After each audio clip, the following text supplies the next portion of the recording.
Okay. Good morning. My name is Chris Lyons. I am a landowner and developer in Santa Teresa. Been doing this for 33 years. Came down here when Charlie Crowder had the country club and it was functioning and it was a beautiful place. It's not that way anymore, but unfortunately. And that's part of what I want to go over today is decisions that we make today are going to impact where this whole region goes. And so at least I'd like to make you aware of what's potentially coming down the pike. We're going to have growth. That's a certainty. It's just what we do, how we accommodate that growth, how we lead it. The schools are critical to the growth of the area. I remember growing up in Rye, New York. They had the best school system in the New York region, and when the Japanese came, they all wanted to go to Rye, New York, and send their kids to the best schools. So, and now in this environment where we see the Asian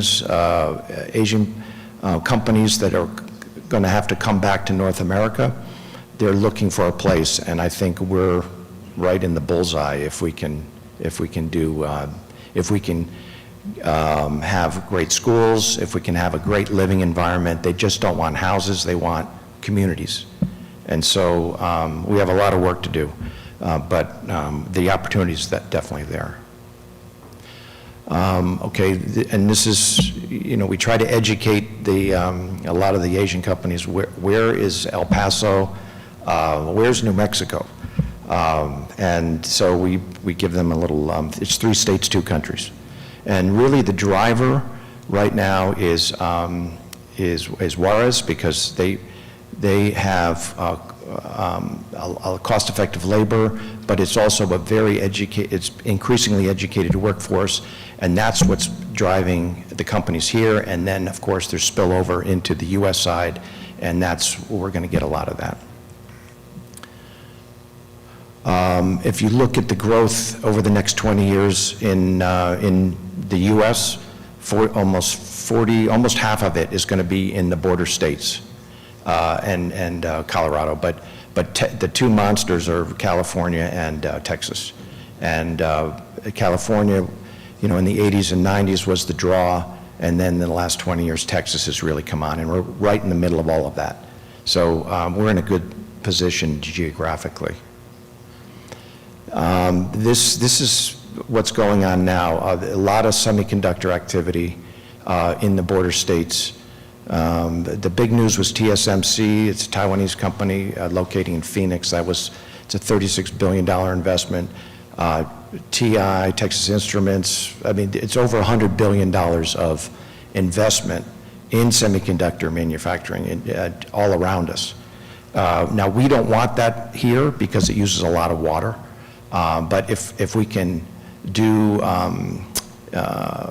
different manufacturing, the supplier base to those huge investment, those huge facilities, that's what we want here.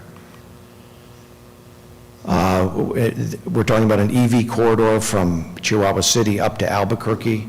We're right in the middle of all of that because these big electronics companies are going to need thousands of engineers. And these are the types of companies we want in this region because it's much higher paying jobs, but it's going to require a lot of STEM education, get them early, and show these companies from overseas that we have the workforce here that can work in the companies that would locate here. So, in Phoenix, you've got Lucid, like EV cars. That's under construction. There's, Intel. There's Nikola. That's just to the west of us. And this is what Taiwan is thinking about as they move. They've been in the news lately, as you know, with China and Pelosi visiting, But they do need to, they do need to move some of their supplier base to North America. And what this is what they built over their Shinsu Science Park. There was nothing there 35 years ago, and now it's just all this high tech. But they had a plan, and they executed on the plan. And that's what we need here. And they're saying that we can do that. Here, we need a place for this stuff to go. And people here can't conceptualize that. I couldn't. But, you know, as they're just telling me, you know, we can do this, but we need the infrastructure here. We need the community. We need the master plan communities. We can't just recruit our folks from Taiwan or Philippines or Hong Kong to a place where there's no place.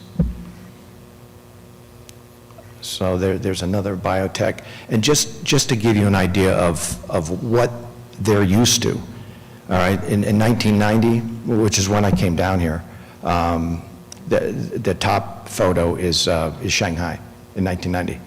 And then 25 years later, look at it.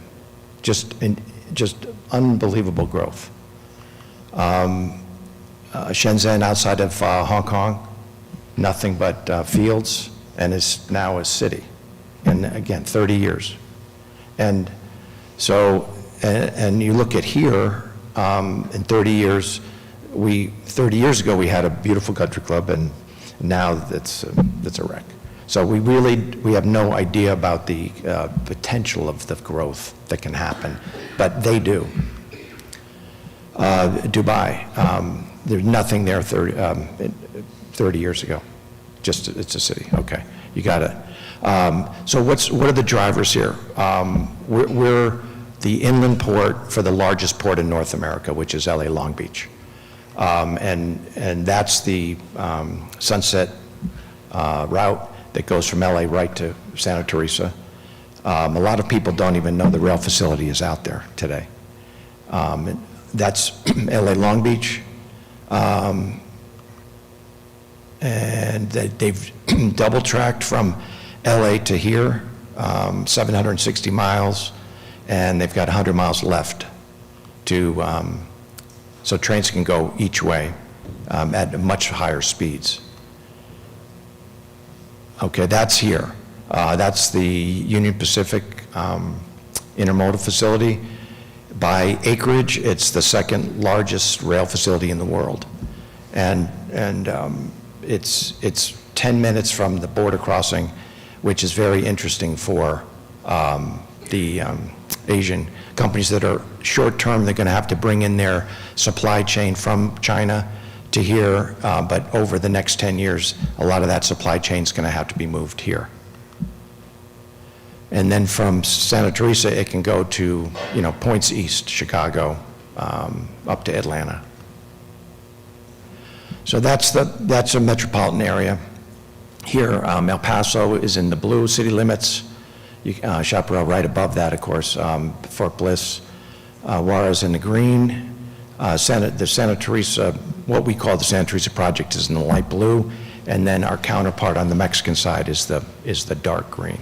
And combined, the light blue and the dark green, it's over 70,000 acres of land in concentrated land ownership, so that we can plan it right and not have a mess like you see in other border cities with no planning. Well, since 2015, I guess it started, there's been $1.3 billion of highway work on the west side to support growth in our area. And it's either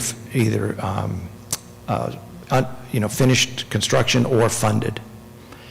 You'll see the Art Craft Road, that's $218 million. That will start next year, apparently. Overpasses and flyovers at I-10. So, I think we just got, in the last legislative session, $50 million for the border highway from Sunland Park out to the border crossing. So that's going to take, I don't know how long that'll take, but hopefully not long. We need that other road into the mesa. That's the border highway rendering. That's the Pete Domenici Highway 136 from the border. That's Artcraft. There'll be overpasses there at West Side and at Upper Valley, and then flyovers at I-10. That's the Border West Expressway. That was $640 million. That was, actually, that's I-10. That was $158 million. That was the Border West Expressway. That helped a lot of, for future traffic on the west side. So New Mexico now can absorb a lot of growth without huge traffic problems. And that's the takeaway. We have 4 industrial parks in Santa Teresa.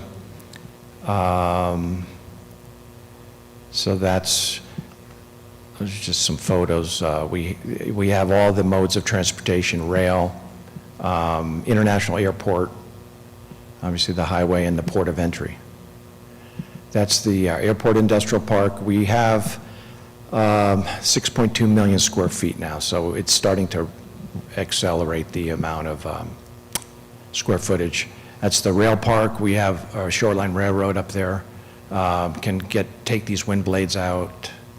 FedEx is up there now. Tecma, we've got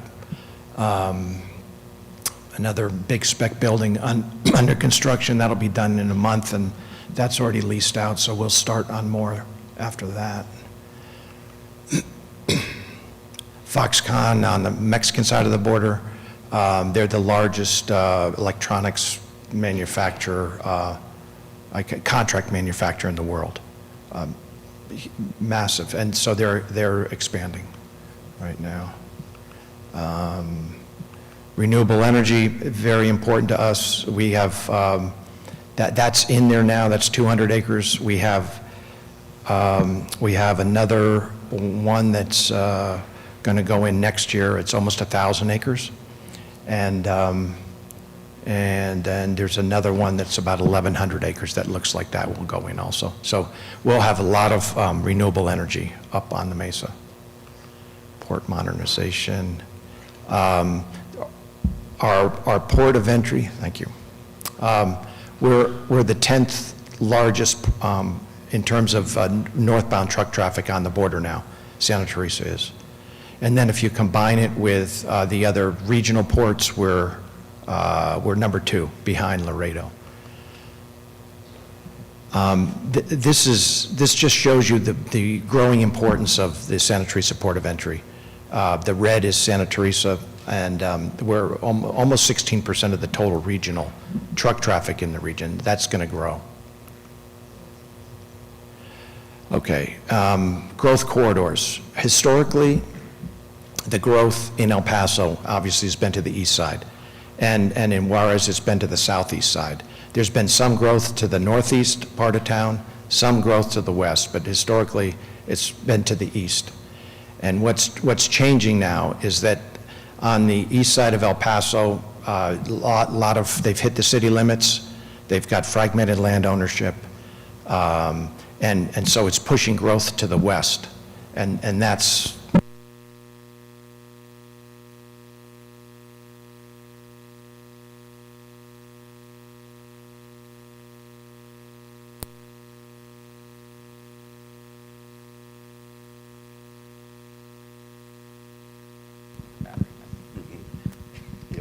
okay.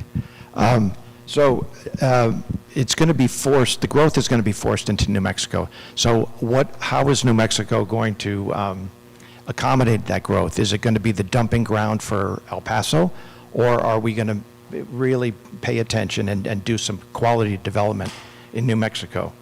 I mean, so we do have an opportunity, but we have to all work together. Schools are a huge piece of the puzzle here. If the schools are great, if the planning around the schools is really good, if they're biking trails, hiking trails to the school, you know, that has a big impact on whether people want to locate in your community or not. This just shows you where the growth in El Paso is going to go. If you look at the east side of town, that yellow square, that's all fragmented land ownership. So it's going to be very difficult to do large-scale development on the east side. They can piece it together, but it's going to be difficult. What the city wants to do is grow in the orange areas, which is the PSB land, Public Service Board land.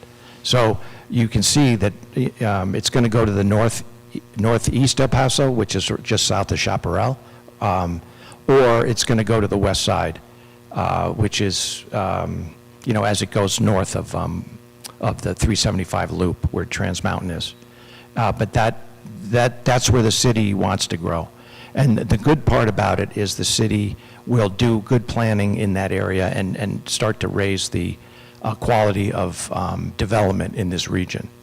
And so El Paso will become, I think, with the kind of development that is coming down the pike, will be more attractive to these big, large companies that want a quality environment. So we need a place to attract talent here. So that's what we're hearing all the time. On the west side, we have, in Santa Teresa, we have the Rialto Mesa property up on the mesa, and then Montecillo on the west side, and Cimarron on the west side. And those projects, I remember when they started Montecillo, everyone said, it'll never work in El Paso. This is a poor town, and the same things you hear all the time. But it's done very well. And Cimarron, same thing. It'll never work. It's now people want to live there because it's planned. So this is the master plan on our property. But we don't own everything up there, but most of it. It's been planned, a lot of planning. This is the same planning firm that did two of the most successful projects in Phoenix, Eastmark and Verado. And so the squares are the schools, but each one of those are put next to hiking and biking trails, and so you don't have to drive your kids to school. It's very efficient if that's what works. Hiking, biking trails, open space that follow. This is Village 1. There's about 4,500 homes. This is what it looks like, and it's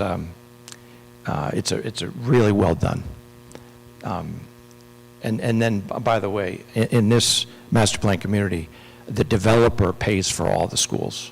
The developer builds the schools, and it doesn't put that burden on Gadsden. So that's what we need to do is have the developers hold them accountable, have them step up, and not just have the government do everything for them.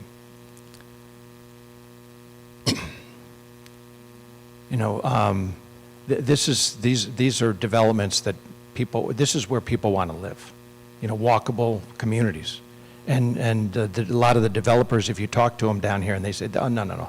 They want, what they're building on the east side of El Paso, which is just cookie cutter homes. And I think people, if they're given a choice, they're just not given a choice. So we need to look at that. This is where people want to fly in from all over the world.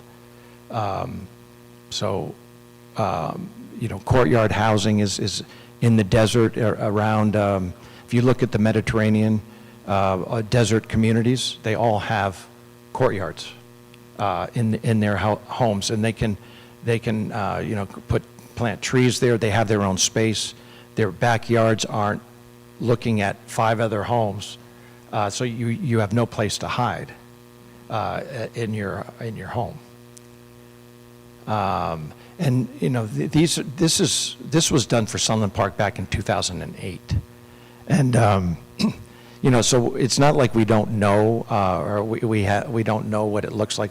We've been shown, but no one wants to build it. They just, put in, kind of junk. Hopefully, no more trailer parks. I know. Everyone says, well, I just want, the rich people to move in. Not at all. With good planning, you can go from You can do all segments, and you need to do that because that's what builds a community. You have to have all of the above, and you don't have to separate them. They can be in the same neighborhood, it's just the square footage is different. So just conceptualizations of what can be, and that was done 2008. We did this in, the state did this, how to retrofit the colonias, and they came up with a plan for doing that. And this can all be done, but it needs leadership. The key to all of this is the edge, the road edge. And if you can keep that consistent, then visually, with walking paths and trees for shade, then it can transform a neighborhood. Again, this is, instead of a trailer home in the middle of a lot, this is what they were saying you can do. You expand over time, but start with the building up front, and then you can build towards the back over time as the family grows. Okay, just some photos of El Paso to show folks that aren't from this region that this is this is what is coming down. This is what is being built now. So it's quality development and planning. And this was done by Polyzoides, I believe, did this development. Putting in the streets, landscaping before, and then development comes in after that. And we don't do that. Arlene, I think you had your home, right? And then they built a storage place right in your backyard, and with the lights on 24/7, and it's like with no landscaping, no nothing. And that's the downside of no planning. Okay, Cimarron, you know this. So this is just planning. Open space, nice. You can walk to the market. It's not complicated. It just needs planning. And like across the street from the high school, Santa Teresa High School, I know that the ownership just changed. They want to put in strip centers right across from the high school, and so you're creating all this traffic problems, and why are we doing this? The schools, the Gadsden School District, hopefully can join forces with CRUA, with the Highway Department, and push back on some of these developments that are just, it doesn't help the region at all. It just creates future problems that we have to clean up. We all have to clean up, and the developers, gone. This was done in 2016. Fernando Romero did this. He did the airport in Mexico City with Norm Foster that the president of Mexico just flooded. But this was an amazing project here. And that's what it looked like.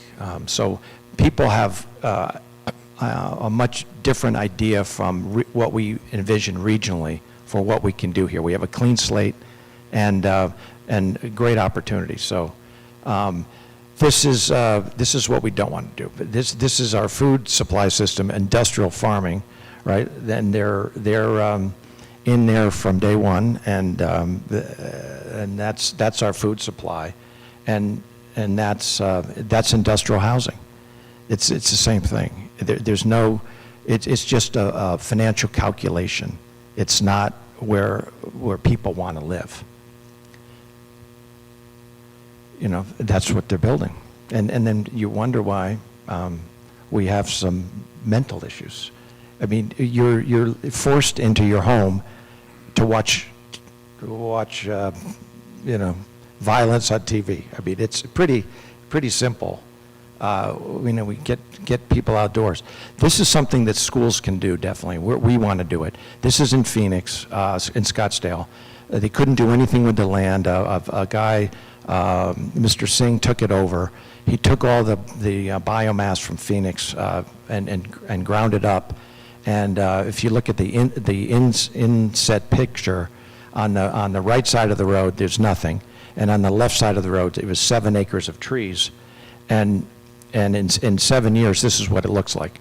And so, you know, when I go by the high school every day, there's that open area just vacant, right? And if you did these don't use any water. You need water. They're mesquite trees and Palo Verde trees. But you can create a canopy, and it changes the whole microclimate underneath it. And then your AC bill is going to be lower in school. But just so kids can hang out outside and be under a canopy. It's very simple. This is in the top 5 places in Phoenix that people go on weekends. It was so successful, the Indians who were leasing the land to him shut him down, and he had to move to a golf course he took over in Tempe near the airport. But very simple, and it teaches the kids something. Just about a desert environment. It's 10 to 15 degrees lower temperature underneath those trees. And that's it. So we need to, I guess the takeaway is we need to work together. The school system has a lot of power, and it's a driver. And if it can work with the development community, with the state to demand better development, I think we'll all do much. We'll all benefit from that. And because if you rely on the development community to do it, they're going to figure out how much money they can take out of here. And I know, I mean, because I am a developer, but there needs to be some pushback, because we have one shot at this. We have a clean slate in New Mexico. When we fly over in the helicopter, people say, well, why is all the development in Texas and it just stops at the state line? Well, you know, we need to do a better job. We need planning, and we need to work with Gadsden to create a better place here. Thank you.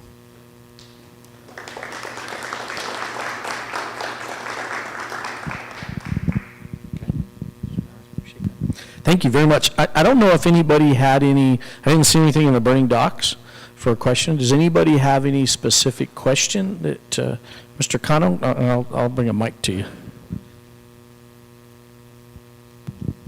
Yes, Mr. Cano for District 1 board member. I've noticed through all the slides, and I've noticed around Sunland Park and Santa Teresa as well, and I've been here for about 22 years, 23 years, living here, okay? But I've never seen development for parks. Parks. We need parks with baseball fields, soccer fields, you know, usable parks. Because in sports, it is a great $1 million benefit for any type of tournaments that come in, and with different types of tournaments, different types of sports, can make us bigger.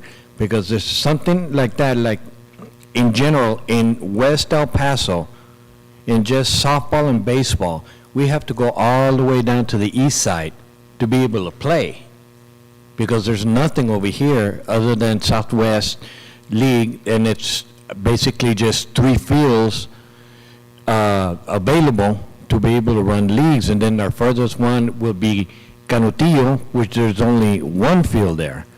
I think we need to develop more parks and more pavilions so we can be able to come out and have some fun, and it's going to help in the development around the Santa Teresa Sunland Park area.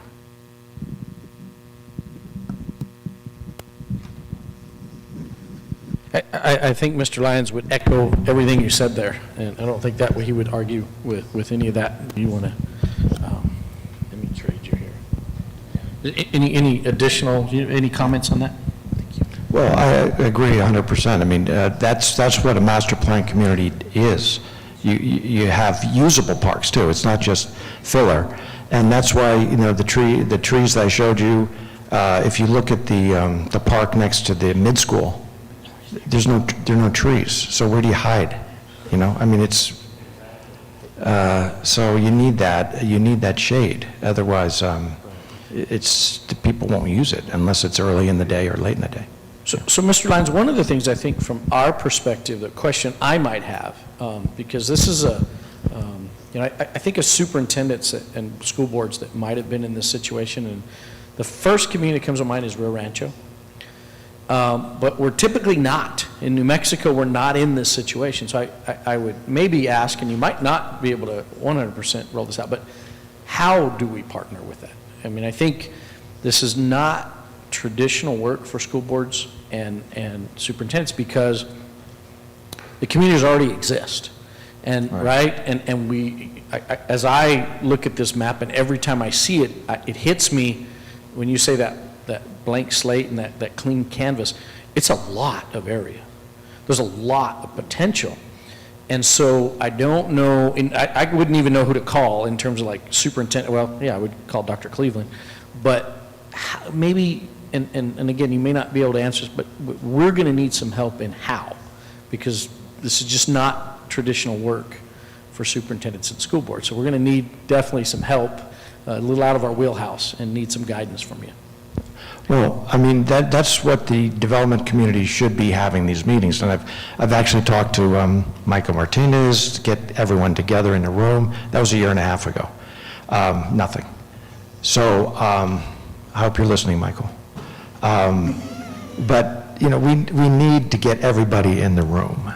And So that would be the beginning, is For sure. requesting that meeting, and then, you know, watching Yeah. that grow, you know. what's the plan? Yeah, ask the question, what's the plan? Yeah, and it should be, instead of one-off developments, a piecemeal, with no connectivity.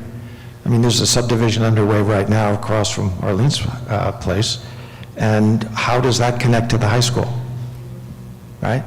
Right. So, Well, and I think one of the things that really hit me in your presentation was the thought that said, when you see landscaping and walking trails and bike trails going in before houses, that's a really good sign if there's a good plan. If you see, you know, earth movers and dirt being moved and fences and foundations as the first thing that touches that soil, you probably have some poor planning, because you're not going to have those pieces. They're not going to be available. They've already utilized every ounce of that land, got their money out of it, and then built their house in California and retired, right?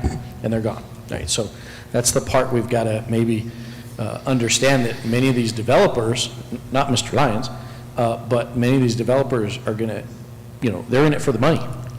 And then they're not going to be here. We're going to be here.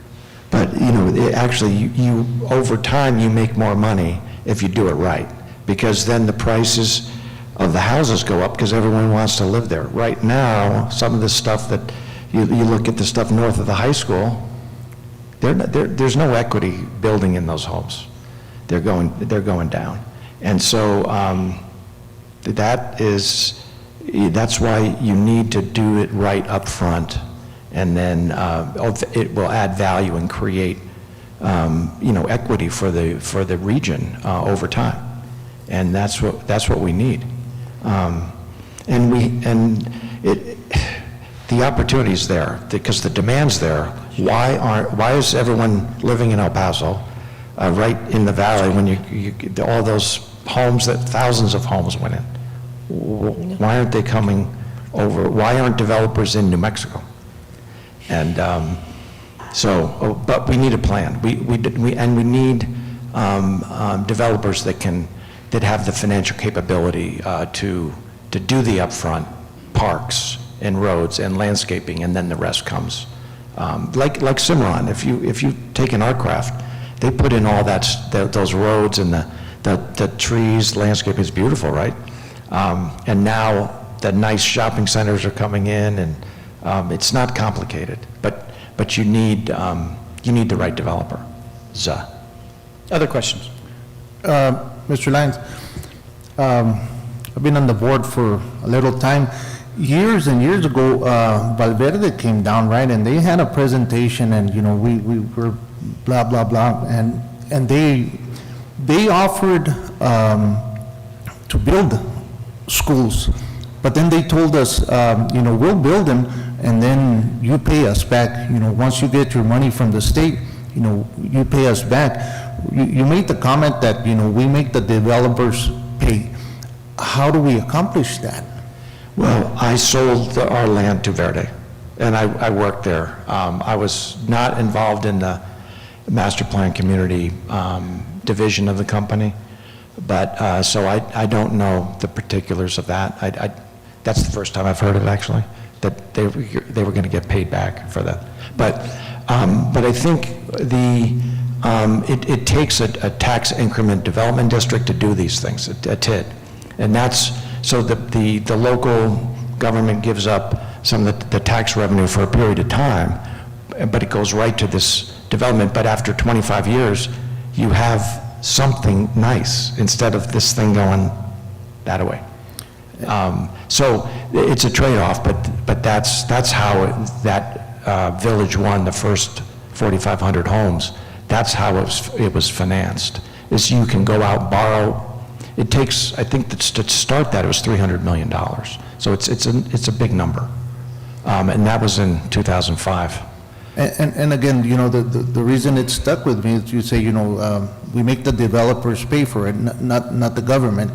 And this gentleman's word, you know, not verbatim, but he said, we'll build it, and then when you guys get your match, you know, then you just give it over to us. And I mean, so that, in essence, in my mind, you know, then the government is paying for it. You know, you just upfront it, but the government is paying for it, not the developer.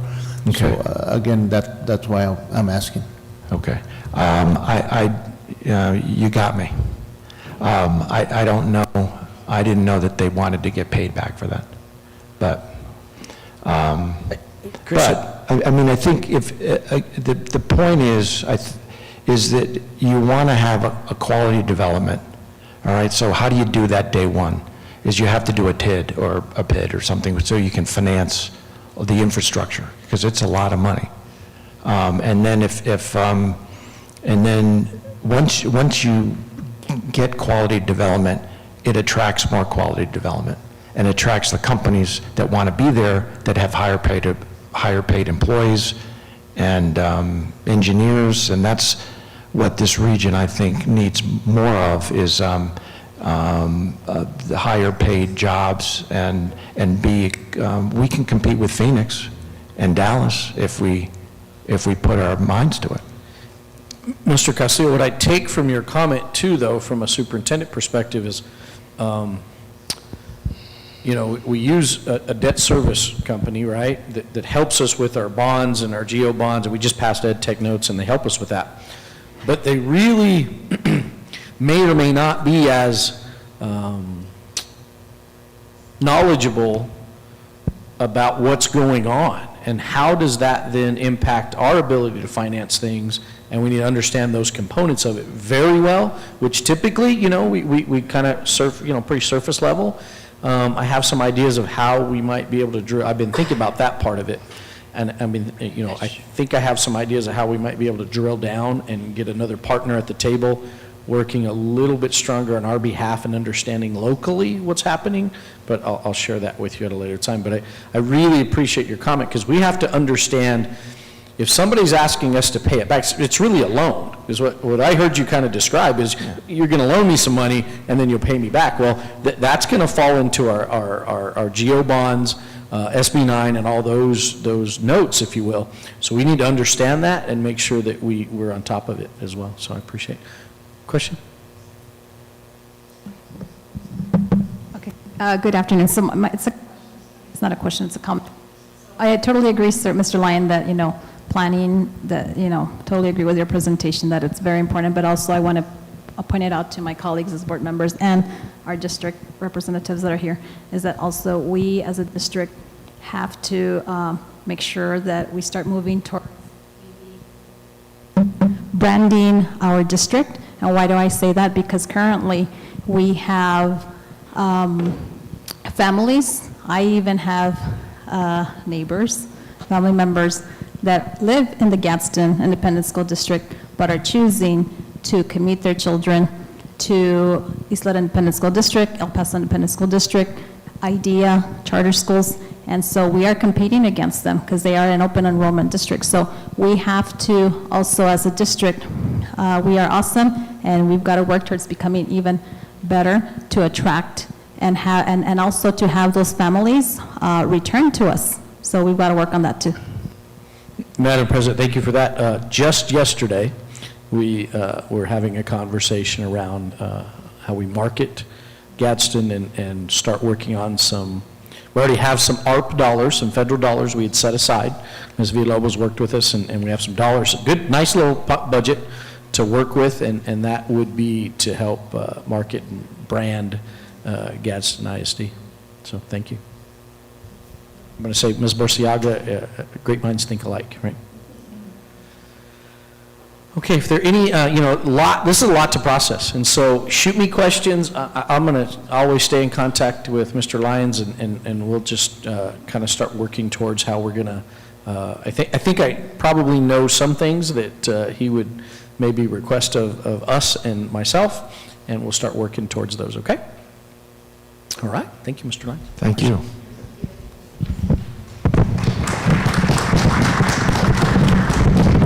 Our next presentation, and I'm just going to kind of operate this as kind of like a, I don't know, maybe like our leadership meetings, is if you got to take a call, or you need the restroom, or you need a snack, please just jump up, grab it, do what, take care of what you need, and we'll just keep going. If that's okay, we do have lunch that's going to be brought in, so we got you covered with that.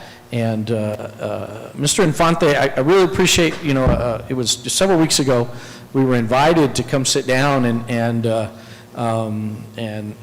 we got some information about a significant project. Okay, so many of you know I love golf. I'm not very good at golf, but I love golf. And when I moved here, there was a golf course there in Anthony. I thought, my eye doctor in Alamogordo was like, oh, that's the neatest course. I never got to play it, right? It shut down and kind of crushed me a little bit, to be honest. But then I hear about this amazing plan, and Mr. Hernandez and I got to sit with him, and we thought, our eyes just, it popped open, because there's some opportunities I think we saw for our kids that would be almost, we talk a lot about the rural side of Gadsden. We're stuck between El Paso and Las Cruces, but we are rural. Our kids don't even know how to use public transportation. It's almost comical when you take one of our kids, and I could say a very intelligent kid, take our salutatorian and take him to, Orlando, Florida, and see if they can use public transportation. No, they're done. They're sunk. They don't even know where to begin. And that's just an example of that ruralness. But there were some opportunities that just really resonated with us and could incredibly, and if you know some of the work with the bridge, medical pathways are some of the most sought after career fields, and high income, and that's what we're talking about here, is how do we enhance the quality for our family. So, Mr. Infante, it's all yours. Thank you, Superintendent. Very exciting times. I appreciate Mr. Lyons' presentation, and I'll speak to that, probably some points there. So just to introduce myself, my name is Mario Juarez Infante. I'm originally from Ciudad Juarez. Migrated here in '81 and grew up in really La Unión, New Mexico 26, Las Uvas Valley, all of that. Kind of worked in that area. Went to New Mexico State University, got my engineering degree. So I'm a structural engineer by education. Spent 24 years in the private sector, doing a lot of actually master plan development for residential, commercial. Worked closely for a couple decades with APS, the largest school district in the state, providing them a lot of engineering support. I really did work across 4 border states. So just to give you a little bit of an idea, I'm very familiar with Long Beach because I have a lot of background too in the rail side of things and sort of those transformational changes and the impacts of why we're doing what we're doing now here with the intermodal facility. Worked in Phoenix quite a bit, doing work out there. And so I have a really broad background. But through my career, because I got to work with so many school districts, all the way from the largest in New Mexico to small districts like Dora and Floyd, I learned that side of the fence, right? I learned about facilities master planning. I learned about, the importance of and relationship of the academics and the sports. But I also learned about government because I spent a lot of years assisting government, and so I began to really understand that master planning is a first step. But a master plan that is not enforceable will sit on a shelf and collect dust, right? So hopefully today, as you start to see what we're doing here, you'll have some questions, and we'll start to, maybe all of us learn as we go, right? Because no one individual has all the answers. Tell you a little bit about Anthony. Some of you are from Anthony. I know that Board Member Castillo, I believe, is from Anthony, right? And I'll tell you a little bit about the economic base and trends. Dos Lagos, and I'm sorry, Superintendent, we're taking that beautiful facility away from you. Yes, sir, we will. We'll talk about what that project means and what the benefits of the community are. Solid waste transfer station, nobody wants trash, but it's important, we gotta manage it, so we'll talk about some of those benefits. Annexation. I understand in certain parts of the state, bless you, the word annexation is heard, and it's an ugly word, but it really isn't an ugly word, and we can talk about that. And then for you, what's important is we get more houses, more rooftops.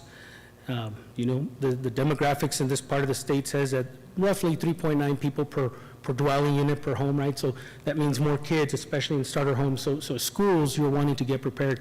And I do want to emphasize that schools are so important. The education system is so important.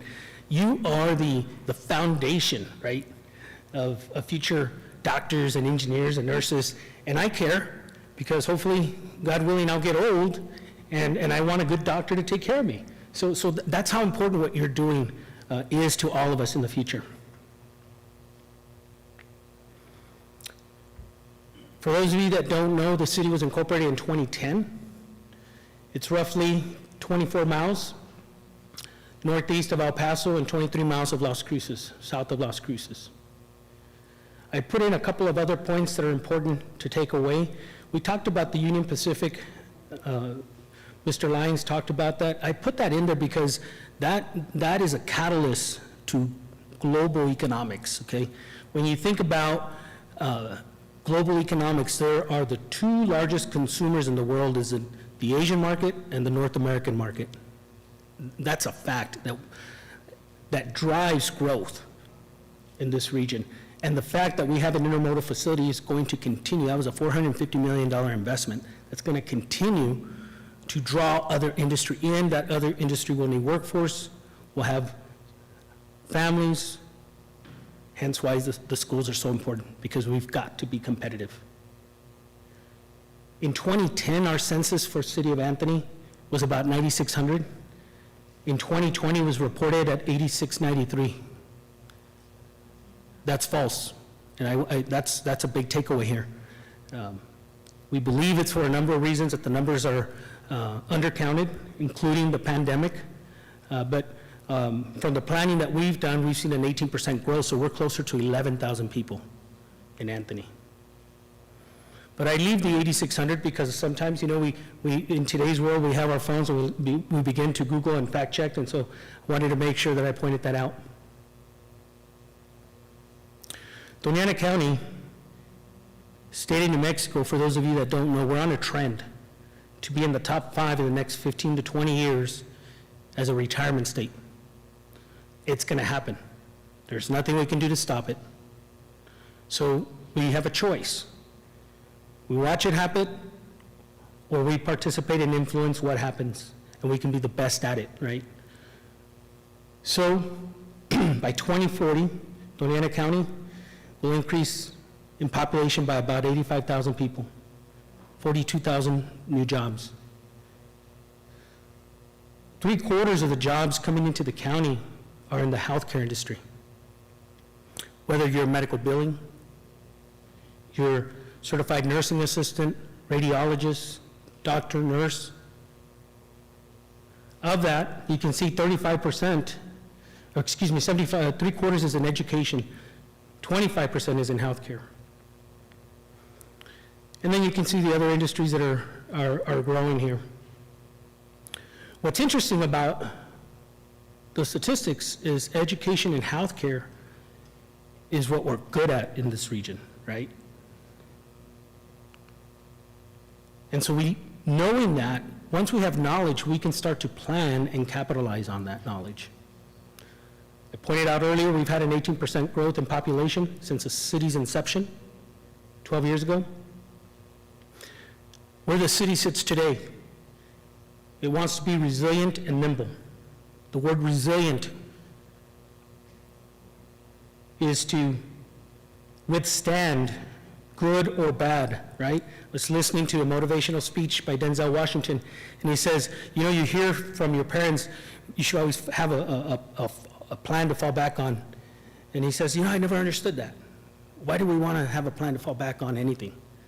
Being resilient means falling forward, right? You fall, and you keep moving forward. Anthony will be a resilient community. We will take advantage of the opportunities ahead of us, but we understand there will be challenges in front of us. In 2019, the city acquired the 108-acre, 9-hole golf course. With that, we also purchased 220 acre-feet of non-irrigation water.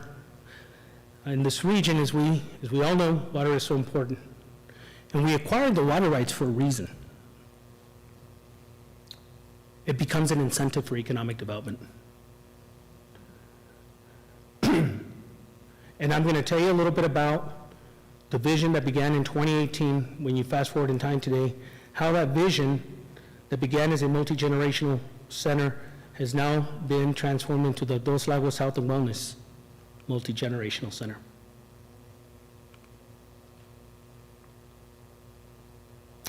In 2018, January of 2018, just to be a bit more accurate, I was still a consultant. I was in Santa Fe.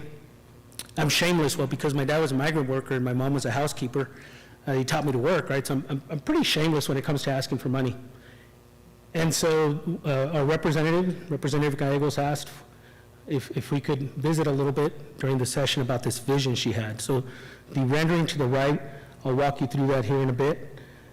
This was a vision of where she wanted to have a place, a special place for kids in the southern region, not just for Anthony.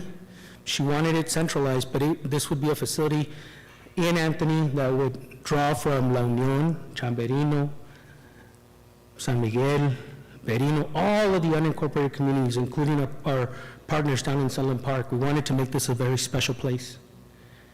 And so we began to, in the summer of 2018, we took some time to facilitate what we call a design charrette and get that brain dump organized.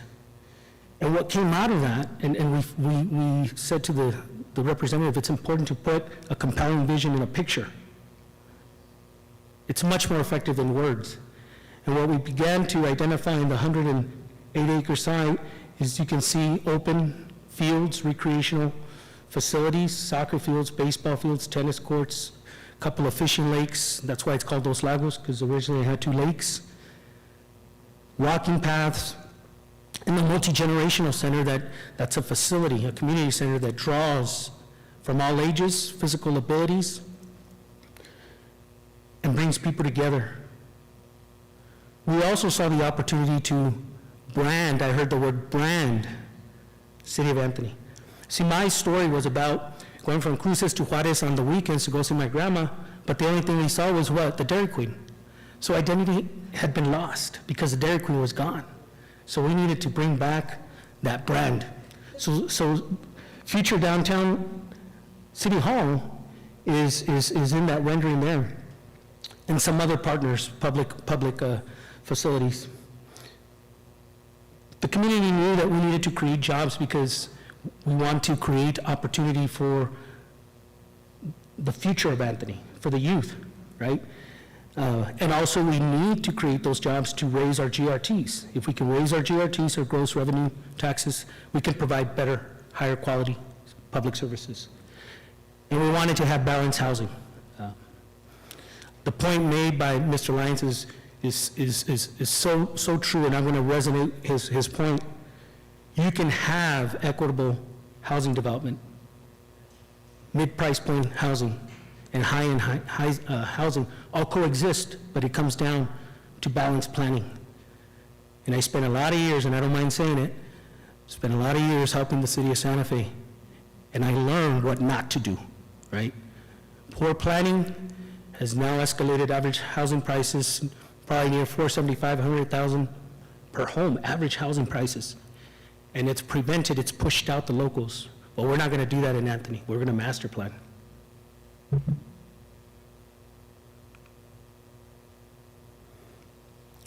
What occurred, though, is the pandemic in 2020.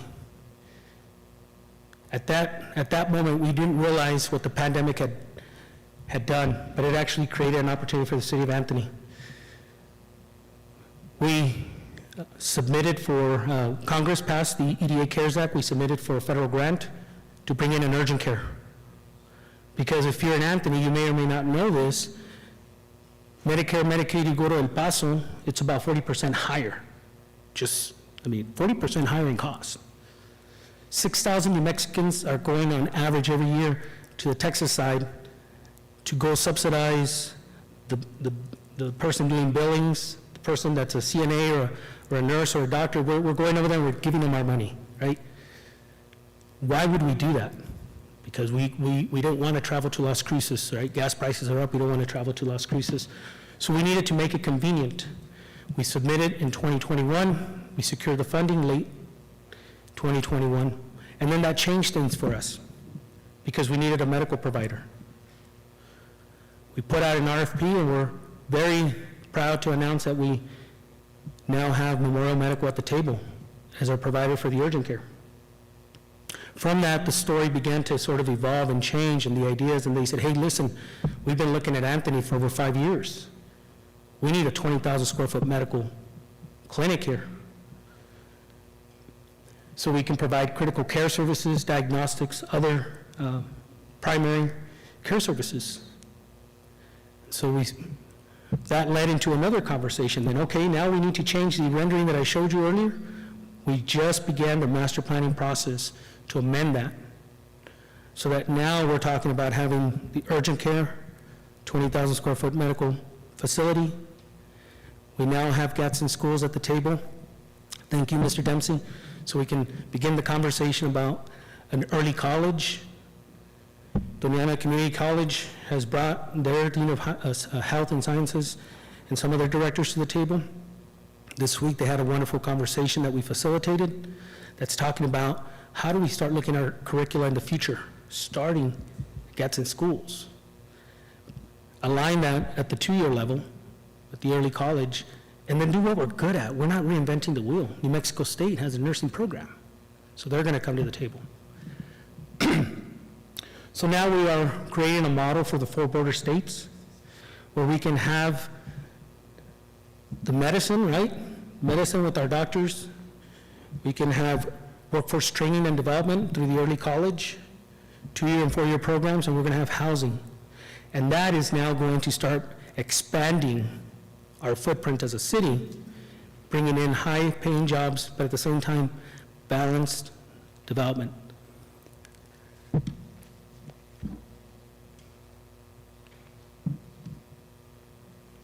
Four years ago, it started. I know Santa Teresa took 30-some-odd years, and it takes a long time. Let me tell you, perseverance, that word exists for a reason. You have to have perseverance. But I'm very happy to announce since then, we have our phase 1 multi-generational facility under construction, so you can go out there and actually see the vertical construction going up. We have the state of New Mexico. So because I spent a lot of time in development, large master plan development, 2,800 rooftops, 900 acres of large master plan development in Rio Rancho, I understand what site selectors are looking for, right? Low upfront capital cost, quick return on investment. So the strategy for Anthony is we are the developer. We're using public facilities, public money to bring in public infrastructure and reduce that upfront capital cost. It gets the private industry in quickly. So we're bringing in magistrate court.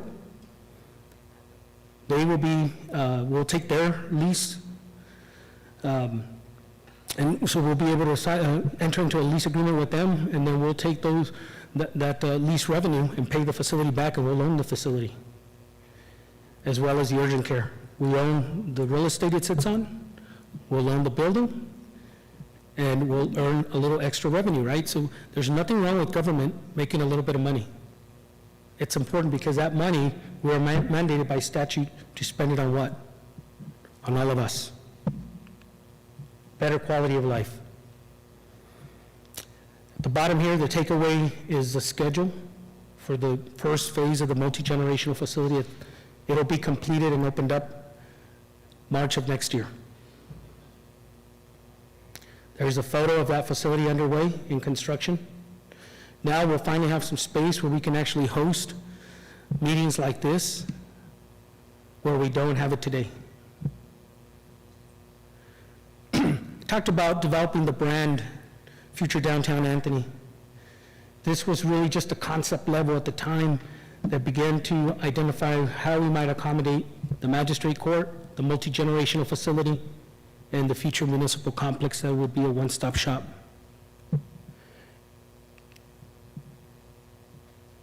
The benefits to the community.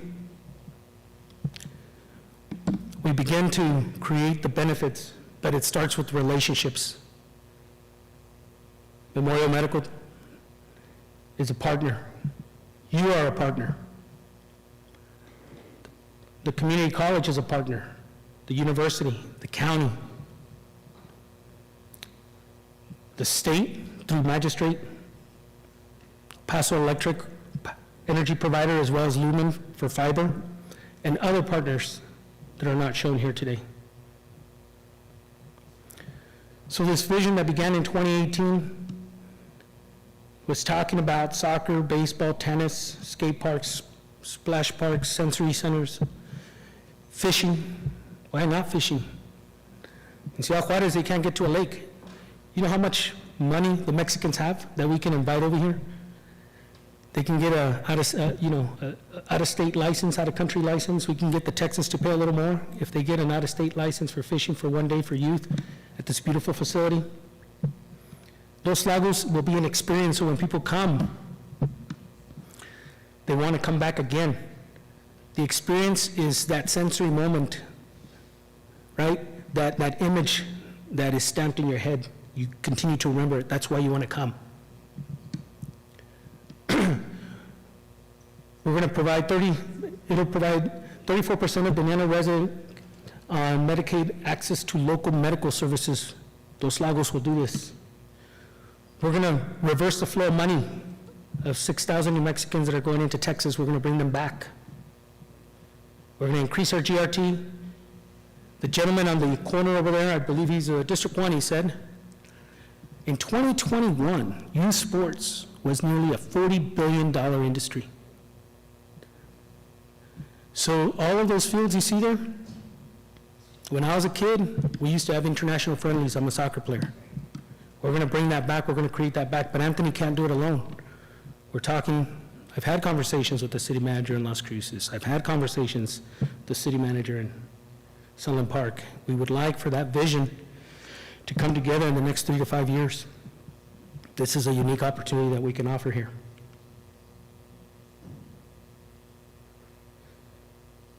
Solid waste, basura. Many of you may not know, but in Doñana County, up until recently, there was only one permitted transfer station. Now there's 2 because there's a second in Chaparral, but the mountains become a physical barrier. you may also not know is that there's a lot of collection centers in southern Doña Ana County and El Paso County, but the transfer stations are further to the east on the El Paso side. We have places like Canutillo, Vinton, Westway, all future customers for the city of Anthony.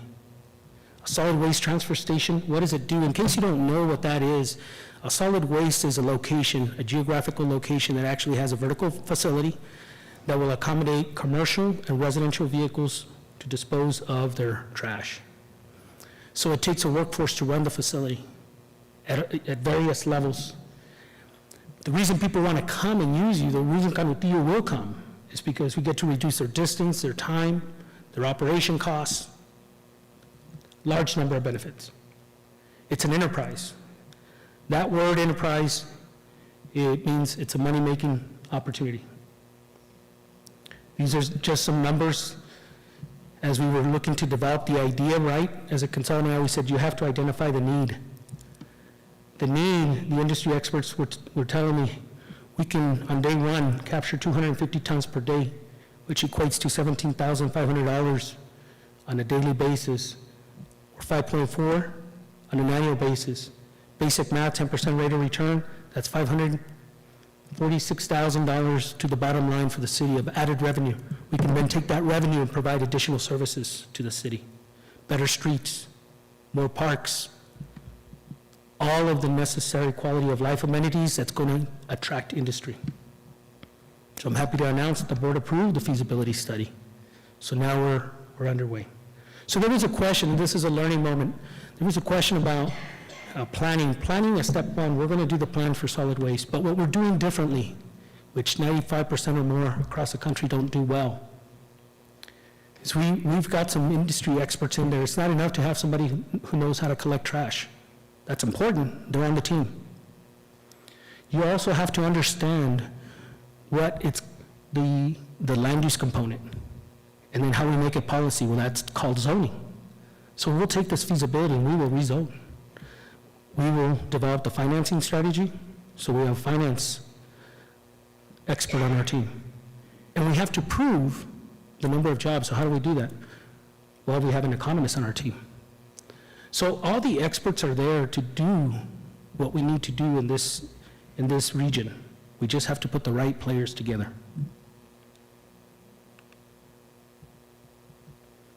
The benefits, as I said earlier, if you reduce distance, you reduce fuel. You reduce fuel, you reduce the carbon footprint, right? Less carbon emissions. You reduce traffic congestion by trying to go all the way across town into El Paso. You make it convenient for people, that's attractive. You improve safety, right, when you mitigate travel conflicts. Short term, we're looking at 10 to 15 jobs. Full build out, we're looking at 30 full-time jobs. And you might think initially, oh, it's just trash, what kind of jobs are we talking about? Well, if you've never been to a transfer station, it takes a cross-section of staff, including supervisors, administration, operations, and even executive management.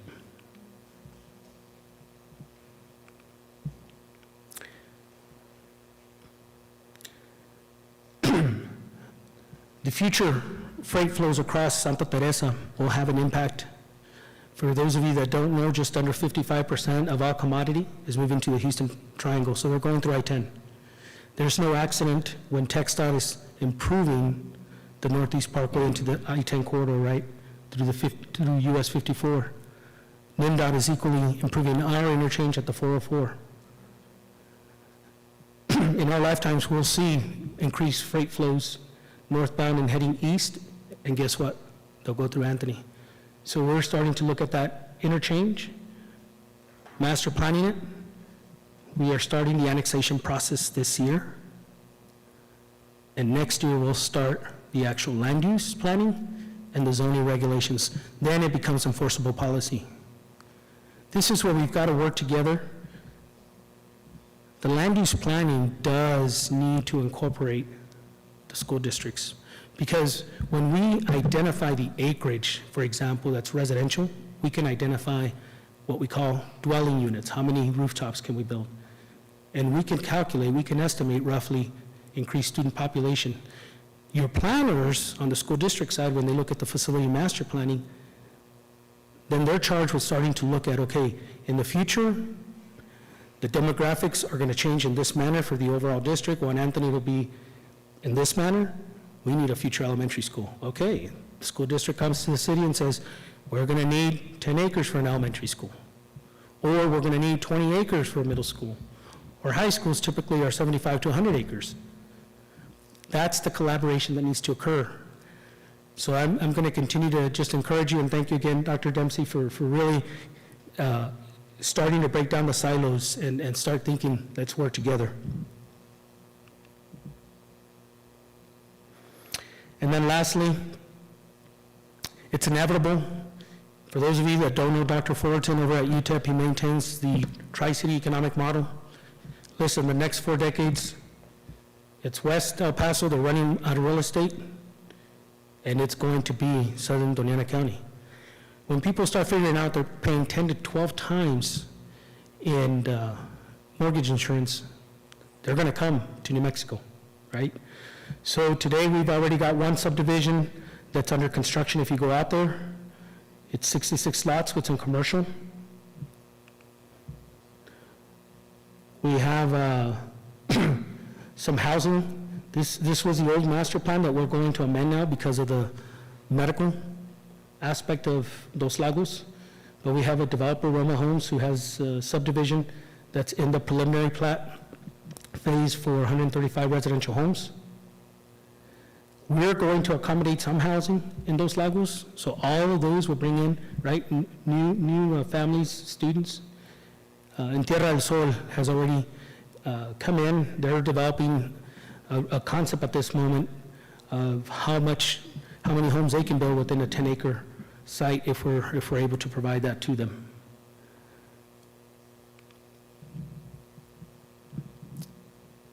That's it. Questions, thoughts, comments?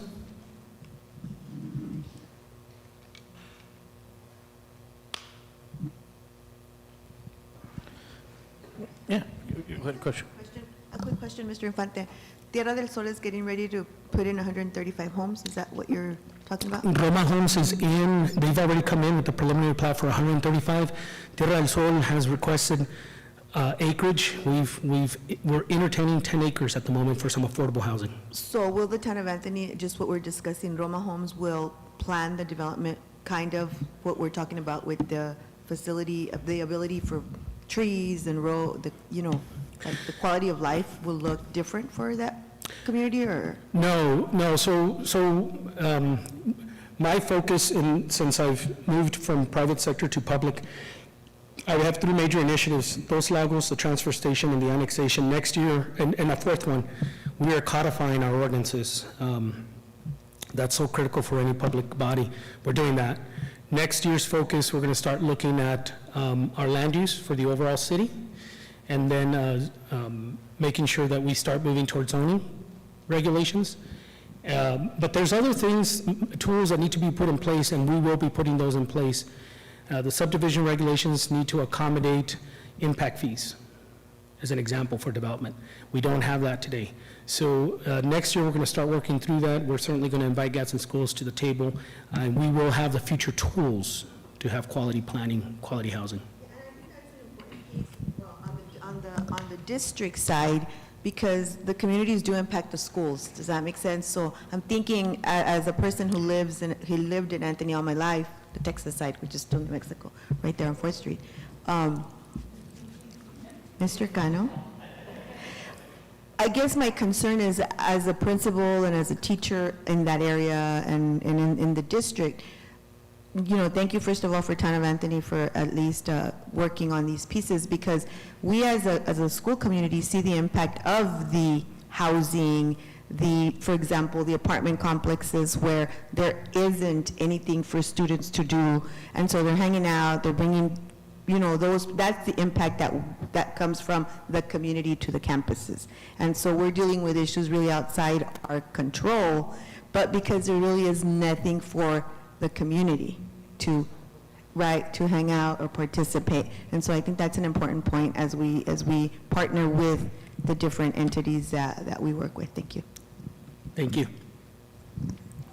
Other questions? Ms. Cregan? So I was wondering, how many houses are you looking at putting per acre?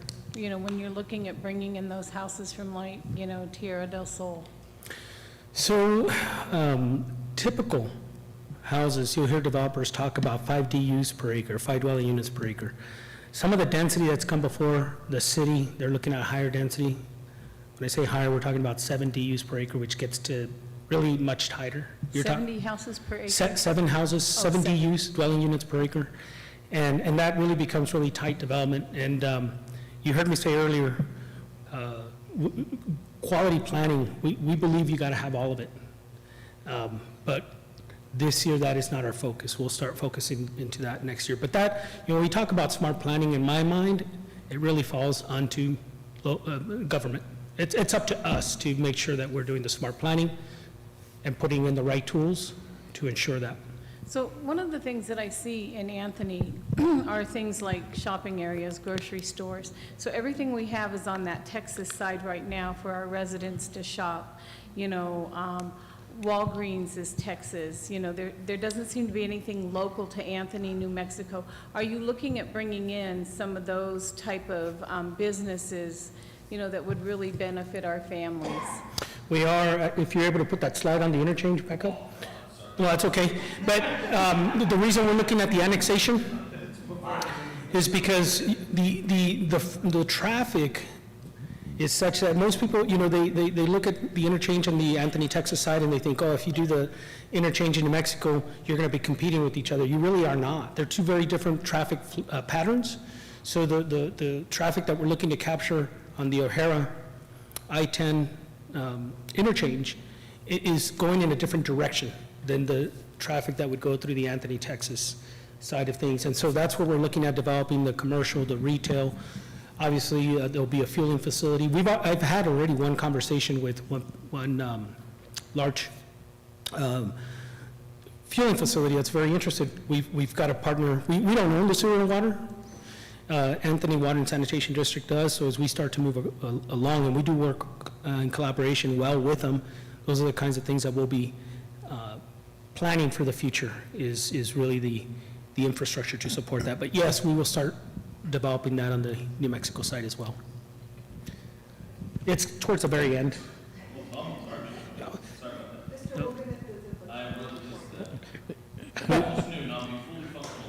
Mr. Infante? Yes, sir. You know, right here, our next agenda is the right sizing. So quick question, those lots behind Loma Linda, when are we expecting movement there? They came in to appeal the decision on P&Z, and the board denied the appeal. And in this particular case, for those of you that don't know, we have a minimum lot size of 5,500 square feet, which are relatively small to begin with.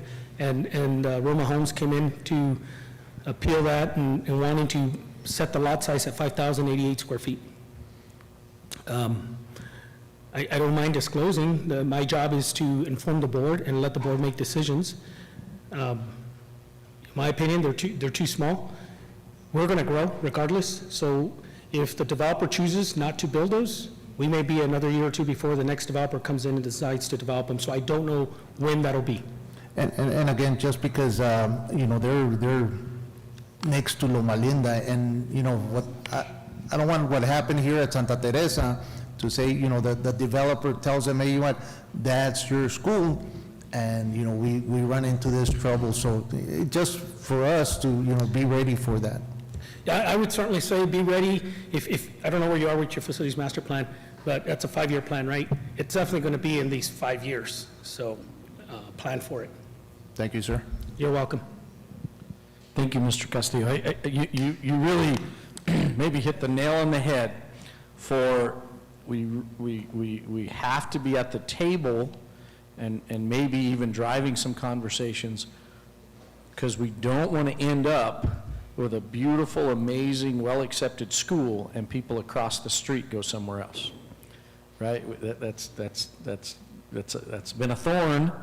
We haven't come up with a solution, and if we're not careful, we'll just have more of that occurring. So you just got to be, thoughtful in that process. Other questions? Yes, Ms. Murillo.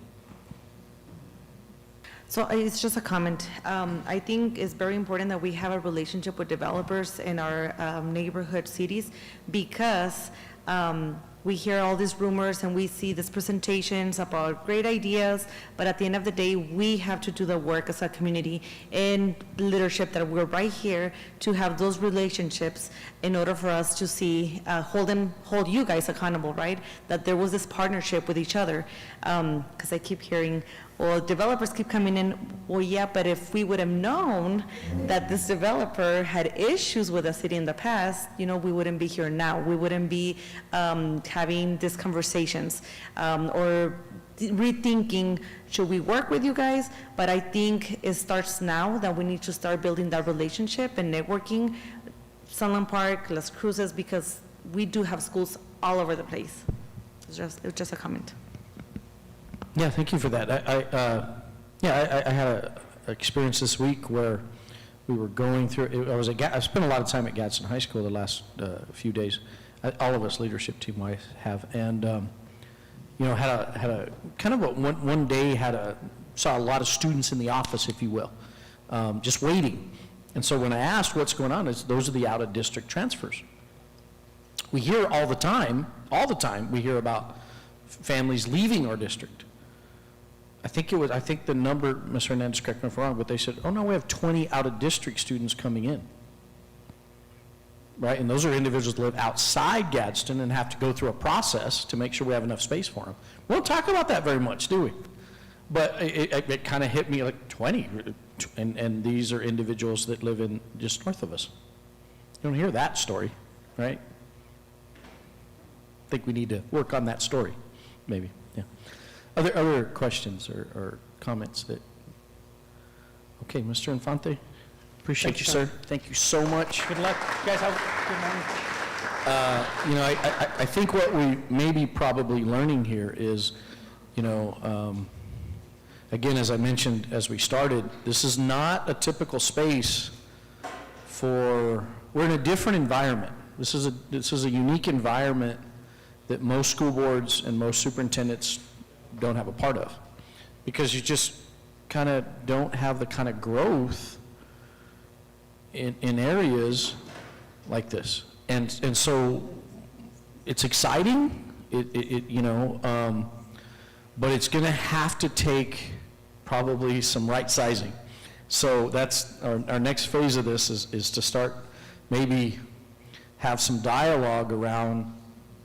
And I definitely don't want to panic anyone. Ms. Martinez had said, be careful with that word, right sizing, because staff panic, and we know how important hanging on to staff are, and we don't want to get them scared, and that was a really good comment. So I guess one of the ideas or thoughts is, as I think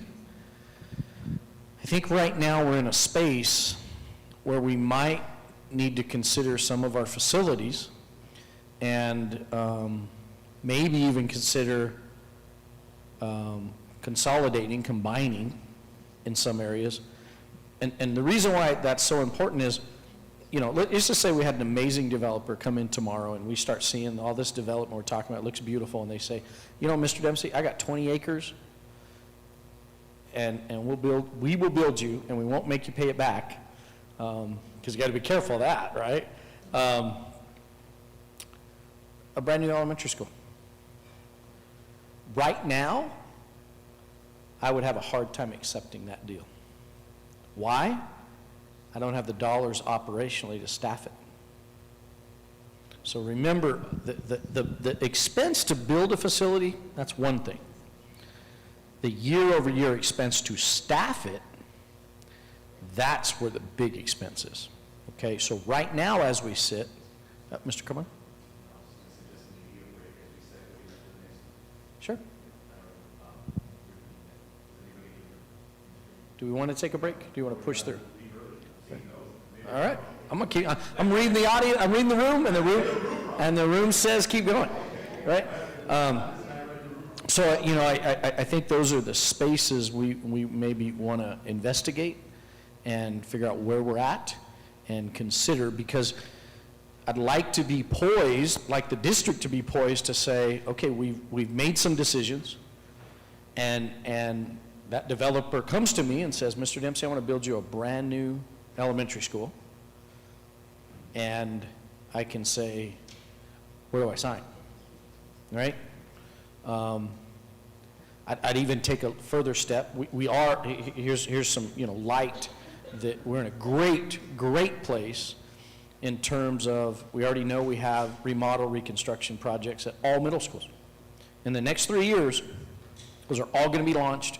We're in the planning phases of those, should be poised very well to be able to respond in that side of the house, right? And we've done all the finance work for that piece. I think STEM academies are a really, you know, we've talked many times about 6th grade STEM academies. I think that's a crutch. It's an essential component of what families are going to look for. These academy ideas, you know, you go to Phoenix, you go to Tucson, you see a lot of, they've evolved now this academy idea to like health service academy, engineering academy. It's career-based, not grade level based, and it's career-based. And so, you know, I say that, and then, you know, the bigger conversation as well is Santa Teresa High School. Is that facility adequate over the next 10 years? And you know, budget-wise, that's going to be a lift. It would be amazing if a developer walked in, and like in Rio Rancho, and said, you know, Ms. President Flores, we'd like to build you a brand new high school. And even if they did, that we would say, terrific. And we can staff it, but it's not going to have athletic fields. It's not going to have all the other stuff. What do families want? So that's going to be on our ticket. So we really, this is a lot of work and a lot of thoughtful process, and sometimes some struggles to get to that step. Okay, so what are your thoughts? What are board members' thoughts? Leadership team. I'm doing a ton of talking, and maybe you need to listen.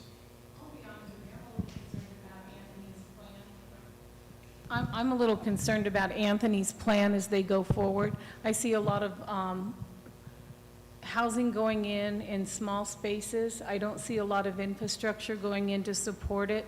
And that concerns me, because that's more of what that community has. And I don't see that keeping the people in the community. And talking about a new medical center coming in and people wanting to live there, well, if you don't have the infrastructure to support it, you're not going to live there. And so I just have some concerns just about that. You know, Judy, you make a valid point. One, you know, and I laugh a little bit, but I give my family, you know, I call them kids, but they're all in their 20s now for the most part, but they don't know how to use public transportation. And it's because it's a huge struggle for me. We go on vacation and I'm like, the red line, the blue line, oh my gosh, right? It like hurts my brain. Because what do? We're used to driving. The truth is, it's no big deal for someone from the Southwest to commute 30, 40 minutes a day. That's no big deal.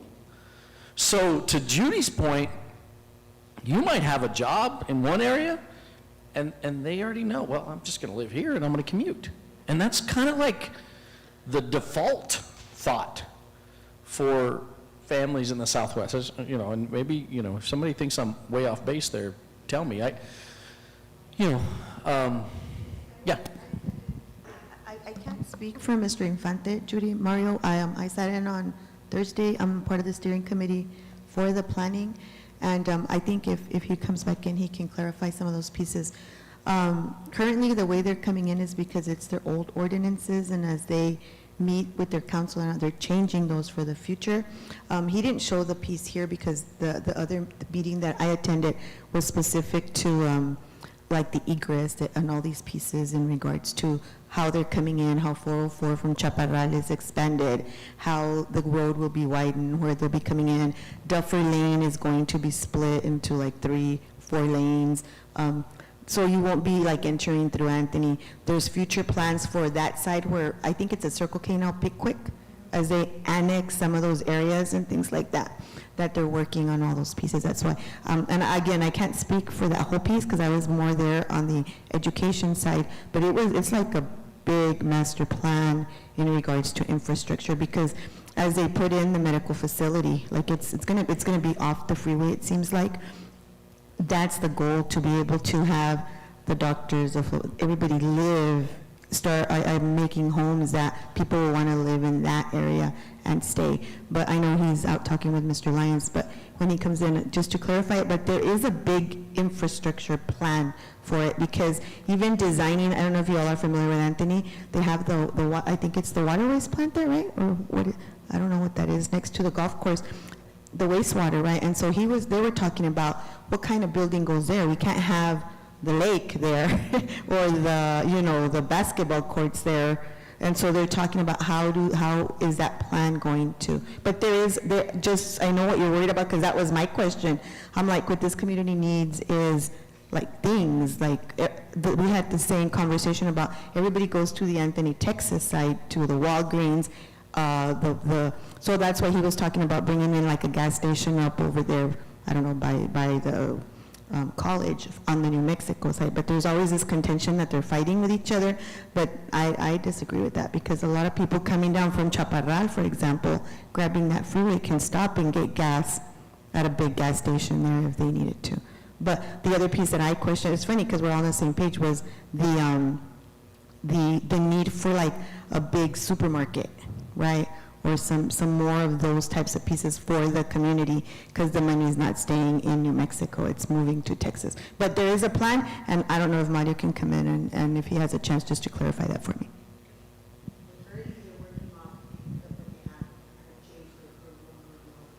So, I think one of the things that I would want our board members to, Roddy, and even leadership team, this is really, as we start hearing this and start trying to, think of each of our roles, how do we start planning towards that? And how, again, that's where, are we at this point to have these conversations around consolidating schools?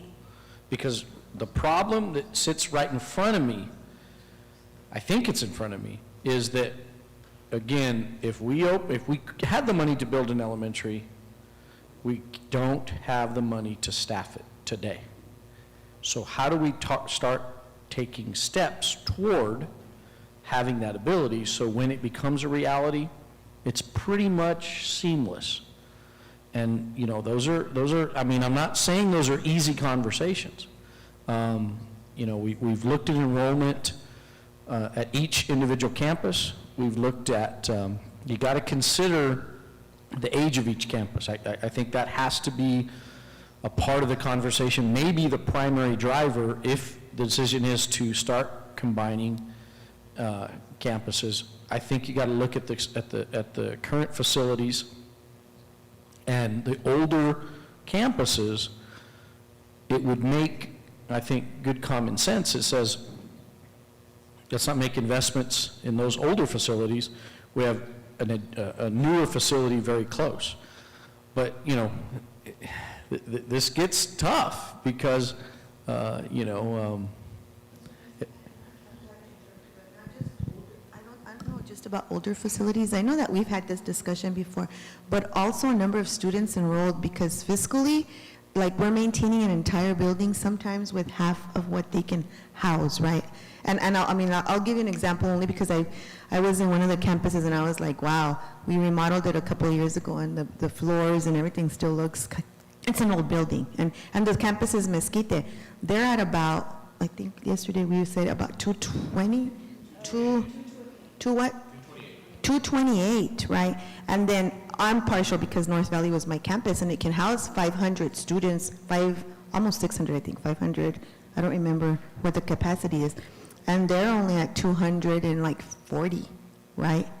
So 200 kids with a fully staffed fiscally, it doesn't make sense either, right? And so that's one campus. Our Sunland Park campus is also a little bit over 200. And then Loma Linda is now under 300. And so we're starting to lose some. But we have Yucca Heights, who we just pulled kids from, who's almost at 500 again, right? And so I think it's about all this planning and development, and so I think that those conversations will have to be had eventually. So I wonder, my thought is, yeah, Loma Linda's under 300, but I think Mr. Castillo and what I heard about in terms of Anthony, it sounds like that growth's right there. So I'm a little bit, I don't know. What I might suggest, and you know, I'd want, you know, maybe we could have this as a discussion item at a board meeting, but I'm wondering if, how the board would feel about the leadership team building some proposals to this. And of course, that's going to be a huge, it's going to have some huge factor for our finance department that says, here's what kind of space we think we would need. So how, I mean, I'm not suggesting we make change just for change's sake. In fact, that would, I think, be the worst thing to do. I think we need to be able to look at every option and then think of a rationale behind that option, because we're going to get questioned. This, at some level, you're closing schools, okay? And that's a reality. Now, why you're doing it, you know, has to be, that's that rationale, because there's growth. You know, I spent a lot of time, Mr. Araujo helped me, and several of us spent on time with parents from Yucca Heights, who were at Yucca Heights and are no longer this week. And, you know, they're not thrilled. We had to make a tough decision. However, I mean, we are already right back up to the 500 mark. And so it is shocking, the growth there and the speed of it. But, you know, so it just, the decision was the right decision. There's no question at all. We would be in, we'd be in total panic mode if we hadn't have made that decision. So the board is aware what Mr. Infante just presented. It looks to me like those homes that will be built will be part of Gadsden Elementary, because those kids already go there, and maybe some will go to Berino. But like, just to give you I'm on Power School right now, so Gadsden Elementary is at 415. So if we were to add more kids to that campus, that would be, you know, it'll start doing what we're having with our Santa Teresa area, because we'd have to redistrict our lines. But then you have Anthony Elementary, who's only at 380, I believe, right, or something like that. So we're talking again, if you start shifting the lines, right, it's going to be, and then some may end up in Berino, but where is that gonna? So just so we're aware of all these pieces, because now we're talking 3 different campuses. If we're moving lines, now we're shifting the Gadsden boundary to Anthony Elementary. Part of the Gadsden boundary is going to Berino, and Berino currently, I'll just throw out numbers because I'm on here. So Berino Elementary is currently, and it's going to depend, 135 homes. If we say every home has 2 or 3 kids, 354 for Berino Elementary. And so you'll start, we'll have to start considering shifting once those homes come in, which will be interesting because he said it would be built in the next 2 to 3 years. And so 5, right? But that's 135 from Roma Homes and 130 from Tierra del Sol. So that's almost 300 homes, 300 some homes with 2 kids. I don't know. Just let's do the math, right? So you know, what I would, you know, again, encourage the possibility of a discussion at maybe one of our upcoming board meetings, and then, you know, I think leadership team could put some proposals together. And there's a lot of options, right? I mean, you know, and you know, I think through all of us, we could come up with, well, let's brainstorm options, and let's walk through what that impact, because that's where Ludim's going to have to be able to analyze. Let me give you one example. Again, spent a lot of time this week at Gadsden High School, really enjoyed it. I think we're up to about 15 14, 15 empty classrooms at Gadsden, empty. Nobody uses them. Nobody uses them. And that shocked me a little bit. They're kind of sprinkled. Some are in certain areas, but kind of sprinkled.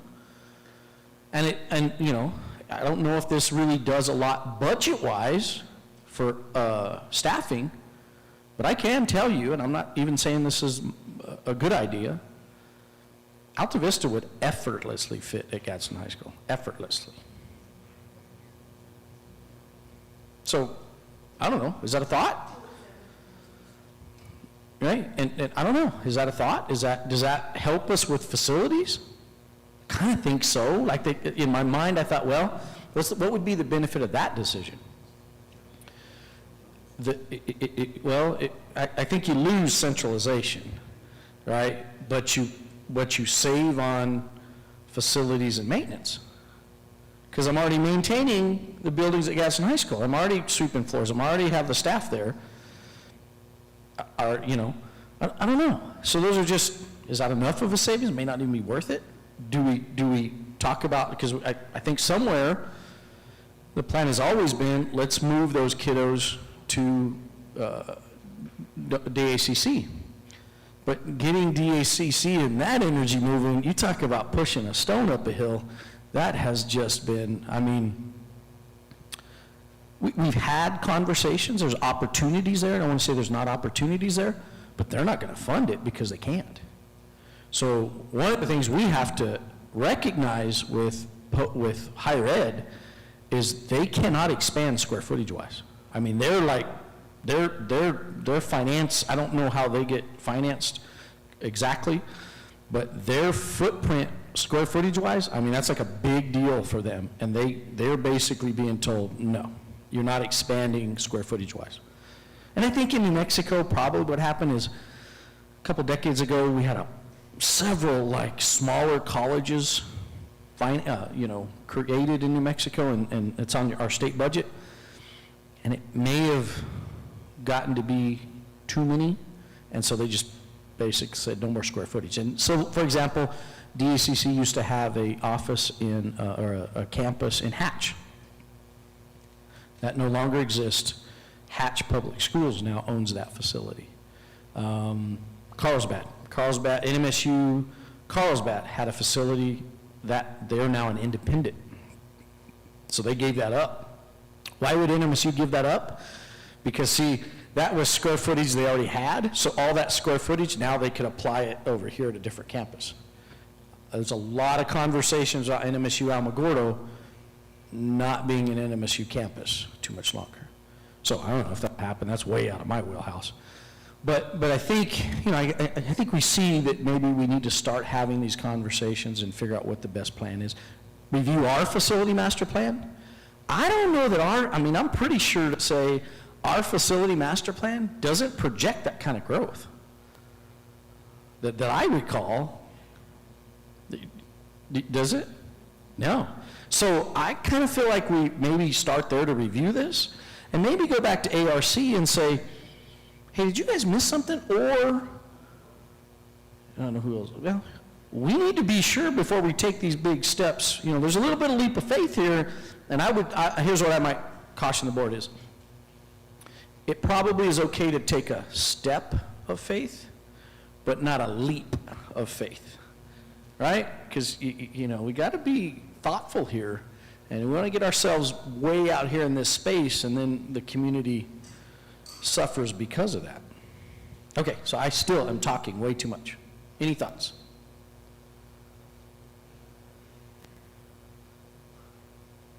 The good news is we got some great projects to work on, and then when somebody calls you that says, Mr. Cano, did you realize the baseballs at Santa Teresa High School are a year old? And Gadsden High School got brand new ones this year. You can say, you know what, I'll work on that. I'll call Mr. Dempsey. But let me tell you about the housing developments coming up that's really going to impact your life if you don't wake up. Okay? All right. Okay. All right. I think we're ready. I don't know if my team's ready here. They probably are. Everybody's awake at this point, right? You're good. Okay. Well, I don't think you're right out of the gate. Do we want to do that? Let's maybe take a 10-minute break. Maybe restroom, grab something to drink, and we'll get right on started, okay?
let's get ourselves maybe back to going. Mr. Hernandez, I think it's your team here that kind of, your bubble, a lot of this is our bubble. So, you know, this is where we'll transition a little bit, really to revisit the Gadsden ISD strategic plan. A lot of work went into this, and it officially had already been approved, I think, last January or February. But I kind of think it would be good to just, you know, spend a little time in it. We have each department. We're kind of today trying to do a 30,000-foot view of this is what it looks like. Know, as board members, every quarter you'll get an update. And so during our regular meetings, we'll come to you and say, you know, we're ready to present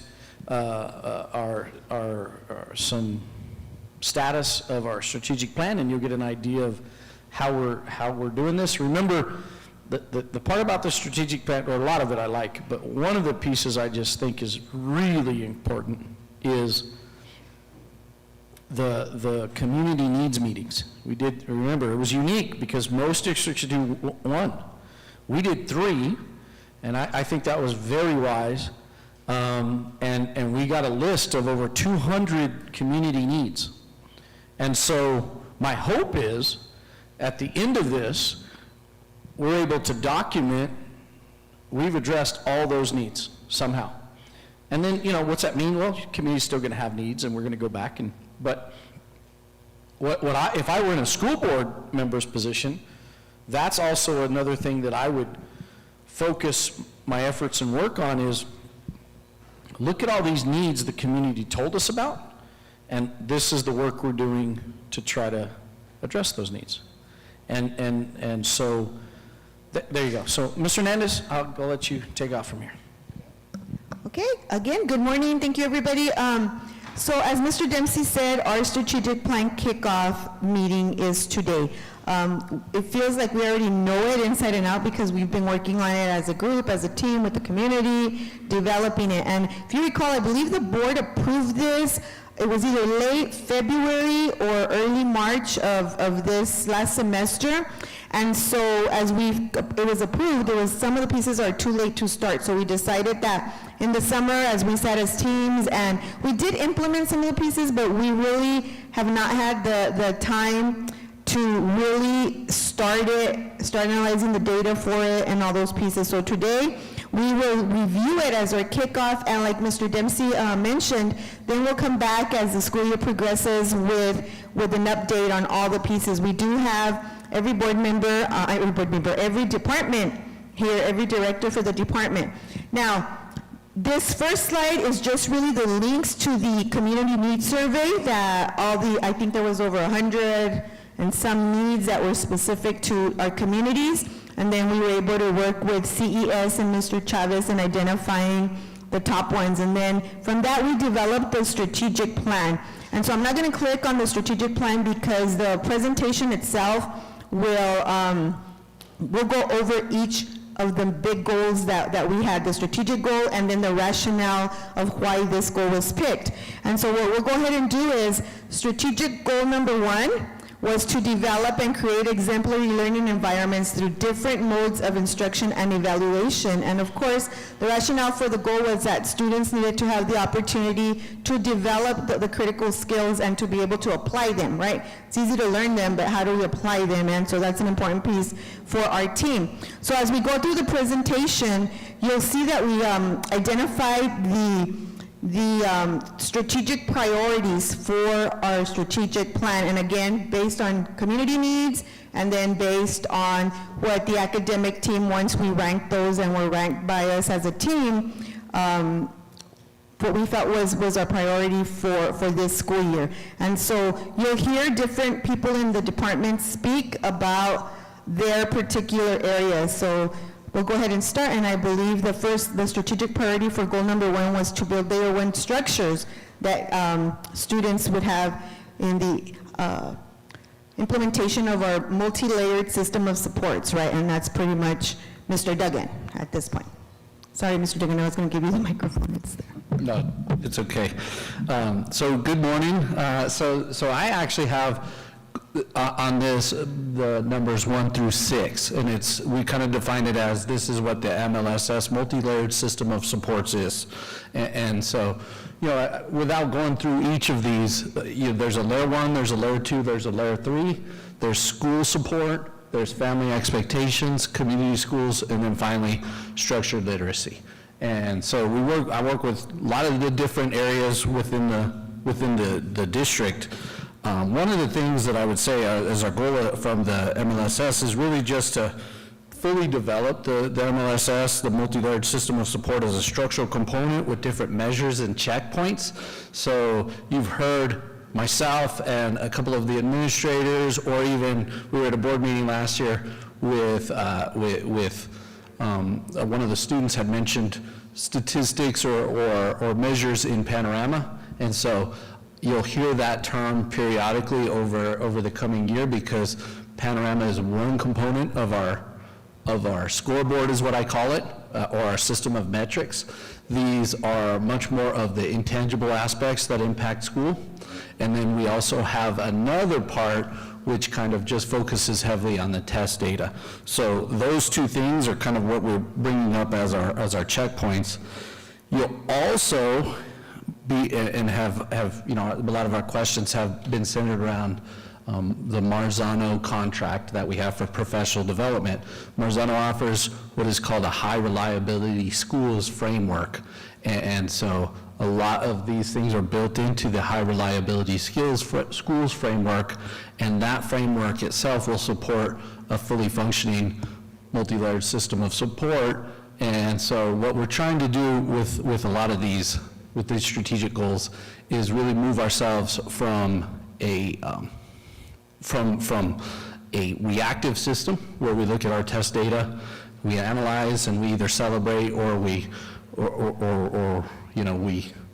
plan or anything like that and react to the data, and to a more predictive system where we follow, Dr. Acosta from Marzano calls it, there are 22 conditions that we have within a school that lead to success. And that's kind of what we want to start implementing, is monitoring these conditions. And we know when these conditions are healthy, regardless, the scores may vary here from here to there, but we're always going to have a successful school system.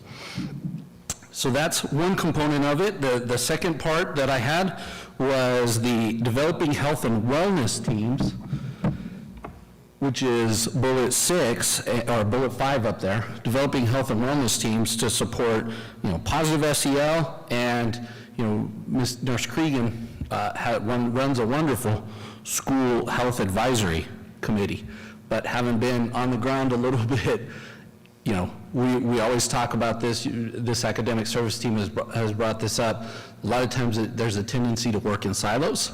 So our health and wellness teams are intended to break down some of those silos, so that we're going to work in a partnership with Nurse Cregan, and do, our first component was our mental health therapists, and then just start branching those out just to really have a positive mental health system for our kids.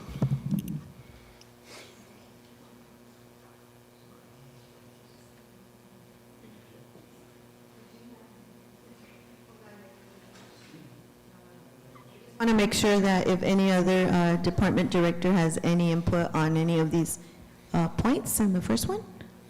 Yes, Mr. Araujo. I also want to bullet number 2, the SREB, that we're continuing to work with SREB. As you know, half of it is almost done. We had already started when we implemented the plan, but it will continue through part of this strategic plan. And also for the establishing district structural literacy framework, we will continue with letters, but the difference this year is that our own district specialists will be conducting the letters training, which is something special because we're not going to be dependent on the state anymore. The state is still going to be providing online licenses and materials, but our letters facilitators will be training our 3rd through 4th grade teachers, and our new SPED and our new intervention and instructional coaches. So kinder through 2nd, they're already trained district-wide in the letters. Okay. In pre-K. Thank you, Mr. Araujo. So what we've done is created the trainer of trainer models. We've invested a lot in it, but now that we've trained our teachers, our specialists and some teachers, they're actually doing the training for us, so we'll have in-house training certified by the PED for us. The other piece I just wanted for the board to be aware of and know is that all new teachers, as they're rolling in, and Ms. Villalobos has supported this piece, continue to receive the SEL training. So as cohorts of teachers come in, we go ahead and contract with our contractor, either Capturing Kids' Hearts or Oveas, and our lead counselor, our lead social worker at the district level sets that up, Ms. Tina Hawkins. And she and Ms. Alma Forti we continue to train. So new people coming in are receiving kind of that new teacher training that we offer. So you're aware of that piece too. So we're trying to develop a continuous cycle of training for us as a staff, okay? All right.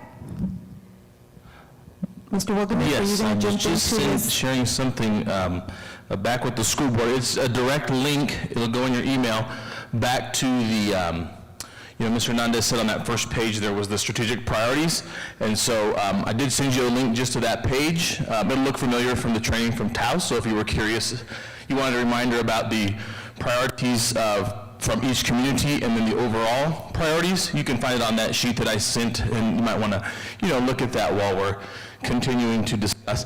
My two portions that I partner with on this first goal is our STEM pre-K to 12 pathway, as well as our GISD Virtual Academy. I was really excited to hear Mr. Lyons this morning and Mr. Infante this morning mention the importance of STEM. And so it's good that this came up as a community priority, even prior to what we heard today. So we've already taken some great steps in building those. We've been able to use our ESSER money and our ARP money to support those. In addition, we've been very fortunate for this past several years to have access to Spaceport. So we're actually already a good step forward in planning for that prior to the results of our community meetings. The community also, of course, shared with us that they wanted equal or similar opportunities for the pathways at all of our campuses. This is an excellent step in that direction. So I think we'll have some good numbers and a good vision to report to you on those STEM opportunities that we're expanding with secondary, and then some money that elementary has secured to have it in the elementaries as well. The other item is to establish our GISD Virtual Academy. So we did this year continue, and based on the recommendation from our partners at Admentum on how to develop this effectively, they said don't stretch yourself too thin. So we started with 9 through 12, and then making that virtual opportunity available as a student at Desert Pride. We have used a similar criteria as we did last year. So we've had some folks take that opportunity. We're going to see how that goes this year, and then of course we'll expand and modify upon that, and of course expand those opportunities to for electives and stuff in our regular high school. So I think we're very excited on these two items for goal 1 that we've taken some very positive steps already with funding and projects that we have in progress. Thank you, Mr. Wilderman. Any other director that needs to step into this piece? Just, no? Okay. The other piece that I just want to add is, as we, this is brand new to us, is as we partner with the communities like Anthony, New Mexico. So Mr. Wilderman and I just kind of talked about maybe as we meet with them and the steering committee, that we will revisit even some of our programs and pathways to start aligning. It'll be a couple of years still as they build the facility, but with an urgent care there, we're talking with opportunities of, it's not just the medical piece. You're going to have business people, receptionists, business managers, phlebotomists, x-ray techs, all these types of things that we're going to work with DACC, because they're also going to develop programs that start aligning to feeding the pipeline for the area as the development comes along. So those are works in progress. It's still a long progress, but at least we have a kind of a plan, because we know what's coming. So we know that developing new programs and those pieces take time, because we have to align with the state and things like that and have certified staff. But with one of the other things that we want to do is, as doctors and professionals move in there, they can be the ones teaching our kids too. So there's there's all kinds of plans that are being developed, and as we progress into the development and the meetings, then we'll present to you all where we're at in those aspects. Thank you. Okay. Strategic goal number 2 was to provide the equitable opportunities for every child, and the rationale for that goal was to meet the needs of every child. And I just want to thank Ms. Tarazona, because this was developed with our previous director, so she really jumped into it to try and understand what the goal and the vision was. And so, again, driven by community needs, once we had those discussions, and Ms. Tarazona, please go ahead. Thank you. Good morning, everyone. So this is basically your Yazzie and Martinez. So how do we provide equitable opportunities to all of our community? And in the Yazzie Martinez, we're looking at 4 subpopulations: our Ls, our SPED population, our economically disadvantaged, and our Native American students. So how do we ensure that we are providing an equitable education? Because obviously that's why we have the case, because we haven't been. So number 1 is providing language programs based on their language proficiency and academic needs. So right now our first process is to identify our English language learners. So right now our team goes out, we have a team of testers, they're retired teachers. They provide students with the GISD screener, which is the English proficiency test, and the Woodcock-Munoz, which is the Spanish proficiency test. And then, of course, to offer programs. So we offer our students the dual language or the transitional program, depending on what school they attend. Structured literacy, that's the letters in English. We have some components in Spanish. We have canciones y cuentos professional development for teachers. We have estrellitas y lunitas, which is a phonological awareness piece for K2. So those are the opportunities that we are trying to provide in native language. The third one is provide the GLAD. The GLAD comes from Dual Language of New Mexico, the Guided Language Acquisition Professional Development. GLAD has been in the making for the last 35 years, is one of the most established dual language programs. If any of you are dual language former educators, you know that resources has always been a struggle for our teachers. They also have the new curriculum this year's Wonder and Maravillas that actually aligns for them. So they will have the material available in English and Spanish, and if they're in a dual language classroom, they're comparable. So that's huge for our bilingual teachers.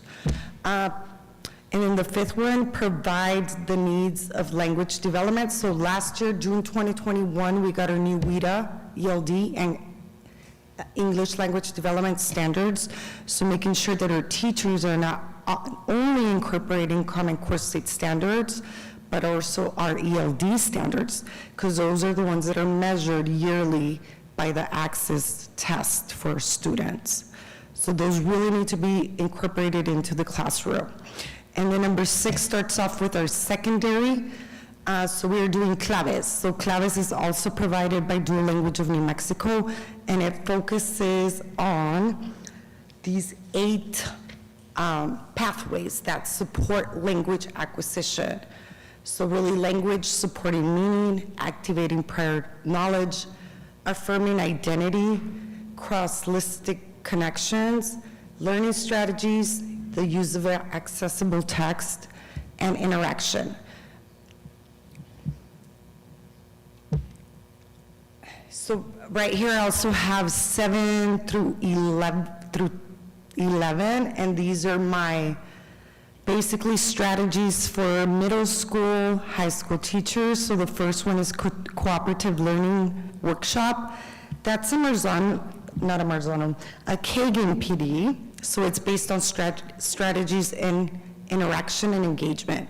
We all know that if students are engaged in the classroom, they're more likely to learn if they are disengaged. So Kagan PD really focuses on interaction. Teaching vocabulary, that's a program that we have right now that works with building Greek and Latin words. That's provided by our content specialists, our district content specialists, to 7 through 12 teachers. And then again, the WIDA ELD standards for middle school and high school. Those are really big in that area because they they build on a lot of the English language development, and depending on what program you're in, now we have dual language, not starting at Gadsden High School, so we'll have a 9th grade cohort, so planning forward, that's gonna be huge because it's the content in that 3rd hour. And then we have supporting our teachers, so again, resources, English Plus, language life support, that's something that has been done in the district for the last 2 or 3 years.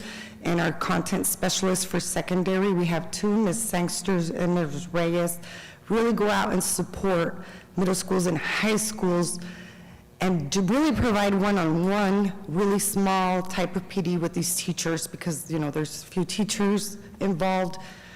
And then the last one is Guiding Principles of Dual Language. So that's a book by Santillana. And we are doing that at Gadsden High School. We started that at Gadsden High School last year. I recently met with the AP at Anthony Elementary, and she was interested in starting a book study with the Guided Principles of Dual Language. So we will be getting that to her. And I think another piece that we need to start looking at is, like Ms. Flores said, rebranding. Our thoughts about bilingualism, biliteracy, why in our community, look at the expansions we're looking at, why wouldn't bilingual be one of our top priorities if we really are looking at making these global markets? So that's all I have. Thank you.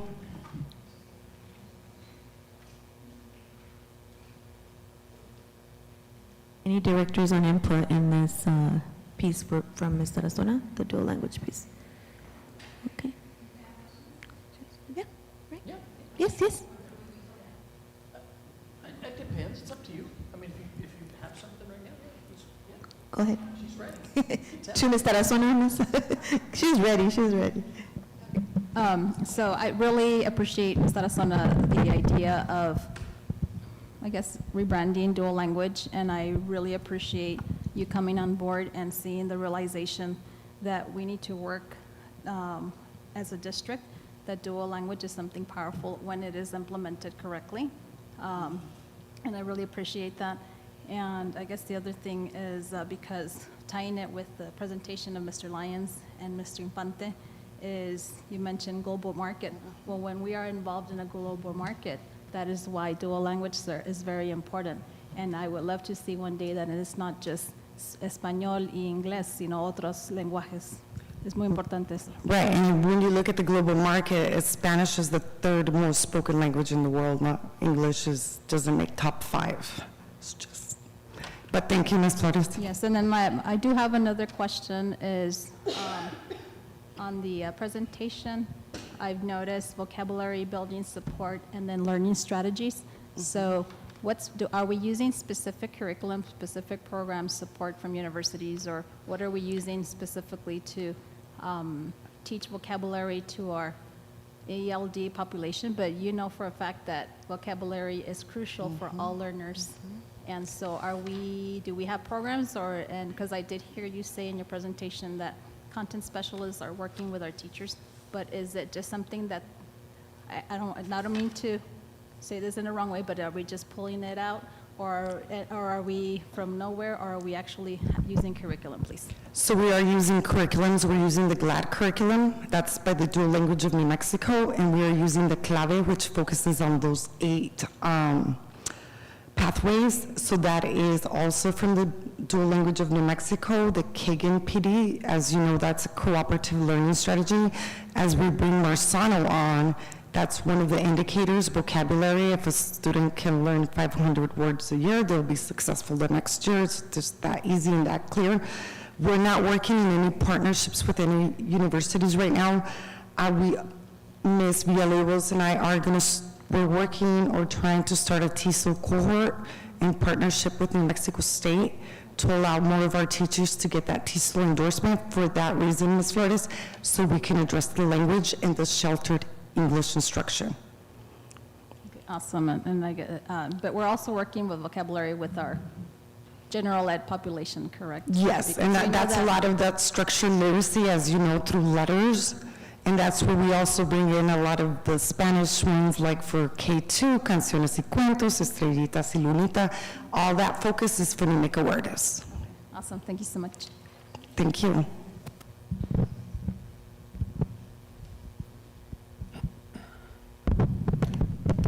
Good morning. Before I briefly talk about numbers 12 and 13, I just want to remind everybody that special education students are general education students as well, and so all of the things you heard earlier, Mr. Duggan talk about in MLSS, Mr. Araujo talk about with letters training for our special ed teachers, Ms. Tarazona with the bilingual. So our students are in all of these things and are part of all of the strategies you heard earlier. But specific to our special education department, our two top priorities, and this is why they were included in the district strategic plan. One is our child find obligation. That's basically our obligation to locate and identify and evaluate all potential students with disabilities within the district.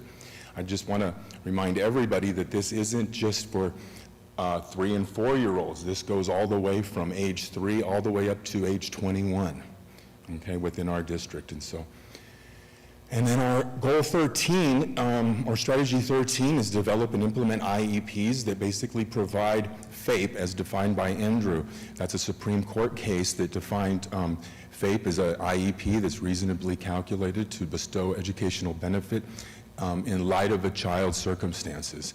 And so we're going to work really hard this year on the professional development of teachers to develop those some really good IEPs, and then obviously implement them along with the related services. Okay. Any questions on those two strategies? Okay. Can you hear me? Yes. Okay, so, as also a special education educator, I do know that, we do have some kids in inclusion programs, so most of their, their academic services or what the instruction is being received at the general ed with inclusive services. But I guess I want to focus on our kiddos that are receiving services in self-contained areas. Are those teachers also, so if I'm understanding correctly, those individual teachers of special education students in self-contained classrooms are also getting with their general ed peer teachers those trainings that Ms. Tarazona was referring to? Yes, the letters trainings, the trainings for English learners, the bilingual trainings, yes, they are included in those. The GLAD trainings and some of the other, what is it? Claves, yes, GLAD and Claves, they're also going through that. Okay, thank you, sir. Thank you.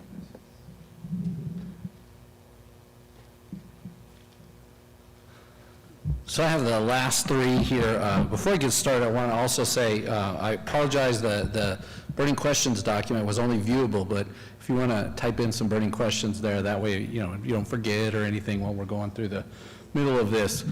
So just real quick, I wanted to go through on points 14, 15, and 16 here. A lot of these are still our same terminology, similar terminology to our MLSS process that I described on goal 1. So it's kind of layered, and as you'll see throughout the strategic plan, we do try to build in things so that we're layering over and again, not approaching the strategic plan as it's a silo, but they all are layered together and work together.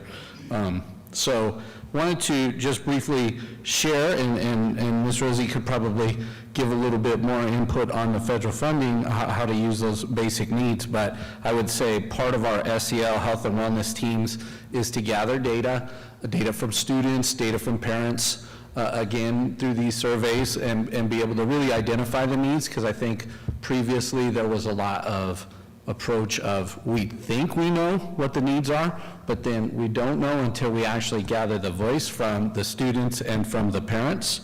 And then also, the last thing I wanted to do is use these data warehouses, number one, to give Ms. Rosie the opportunity to fund the student needs, to the basic needs that the students need. That started with the school supplies, but hopefully we can bring that out even further. And then the last thing is to start to address our chronic absentee trends. Again, like I said before, we're in a manner that's that's more proactive than reactive. And so again, we're having to use the data warehouse to identify the trends, not just from year to year and starting through that process, but also identifying it as students progress through the system. And then the last thing is we've really recognized the power of Mr. Carmona and his new role. So through attendance, especially starting to leverage social media to where we can do promotions of good attendance campaigns and set attendance goals that we reach out to the community for. Okay, just adding a little bit more on number 14, more than anything, how we're providing the students the support they need on social emotional well-being. Something important to understand is like, thanks to the use of ARP and ESSER, we have been able to spend huge amounts of money on the things that we are doing for the teachers and the trainings. So Capturing Kids' Heart started last year, implemented on secondary level. We continue this year, so all the staff at the high schools and middle schools have all the support from Capturing Kids' Heart. Are we seeing improvement? That's Mr. Jett's expertise on Panorama, see how we're measuring the improvement, because as we remember, this is a program that is for the adults. It's not for the kids. It's for the adults to build those relationships with the students and understand that they need to start by, good morning, how are you? Looking the students in the eyes, acknowledge them. And that is very important. Something that is happening with Capturing Kids' Heart is like this year we started with piloting 3 elementary schools to implement this. We changed a little bit the dynamic of Capturing Kids' Hearts, because for the elementaries they have a little bit different program. The 3 schools that are on board right now are really excited about it, and something that is very interesting, we have another 2 elementary schools that just approach us and say, hey, I want Capturing Kids' Hearts, so we are very happy for that. So it's going to be, this year we're implementing 5 schools. Reason why we don't want it in all the schools or the elementaries is because we are really implementing Marzano in half of our schools. So we don't want to have the teachers overwhelmed with so many things that we're doing. But one of the things that we're doing, for example, with Marzano, that is very important to understand is one of the parts of Marzano is the wellness training. All of us went already, took that training already one day.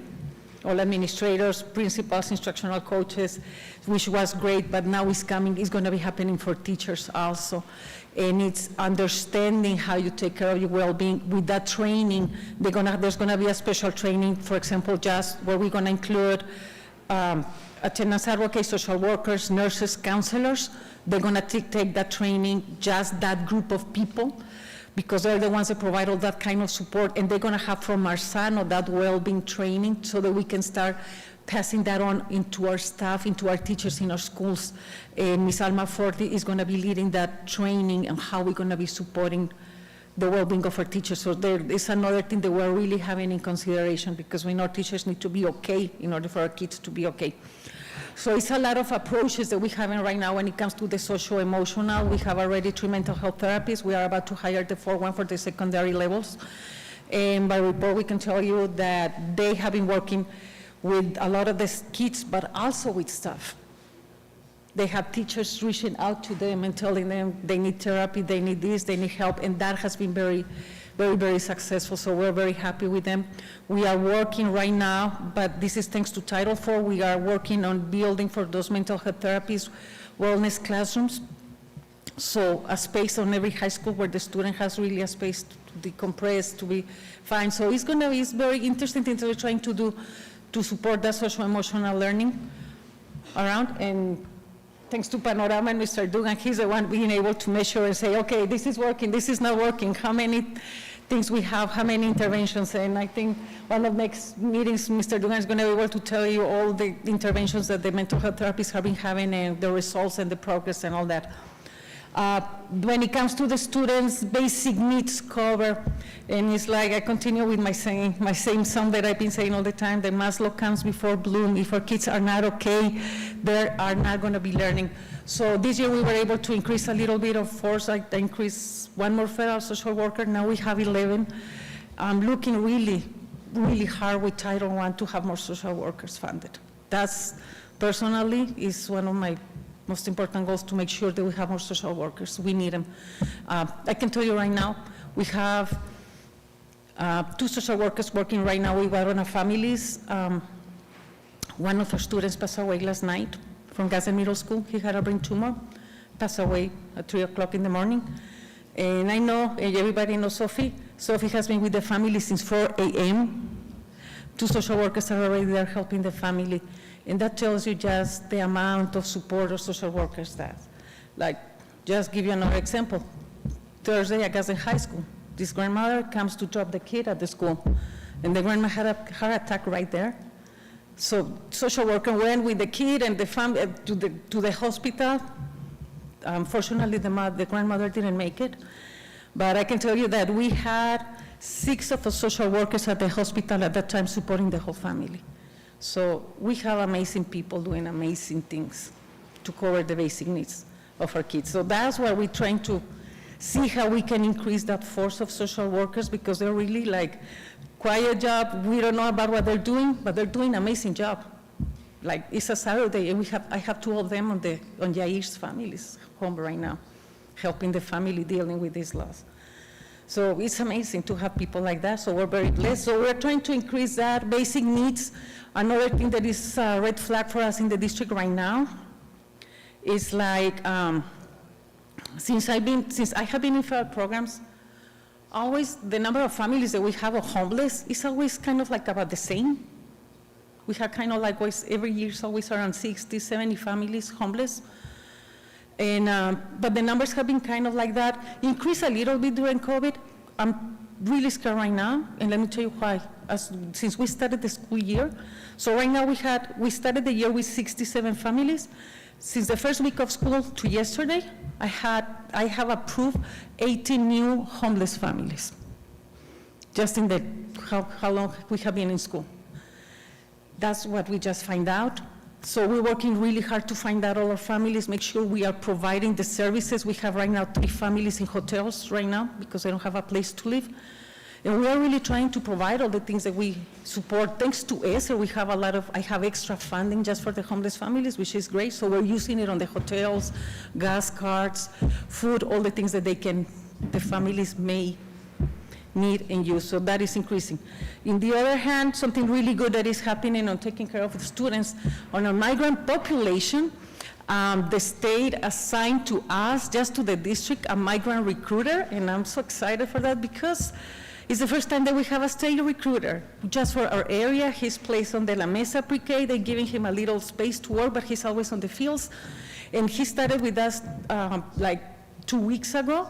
And the little time that he has been with us, he already found 6 migrant families that were underserved. So now we're serving those migrant kids in that area. So we're very happy for that. So those are the things that we're saying on families, covering family needs. We're working very hard.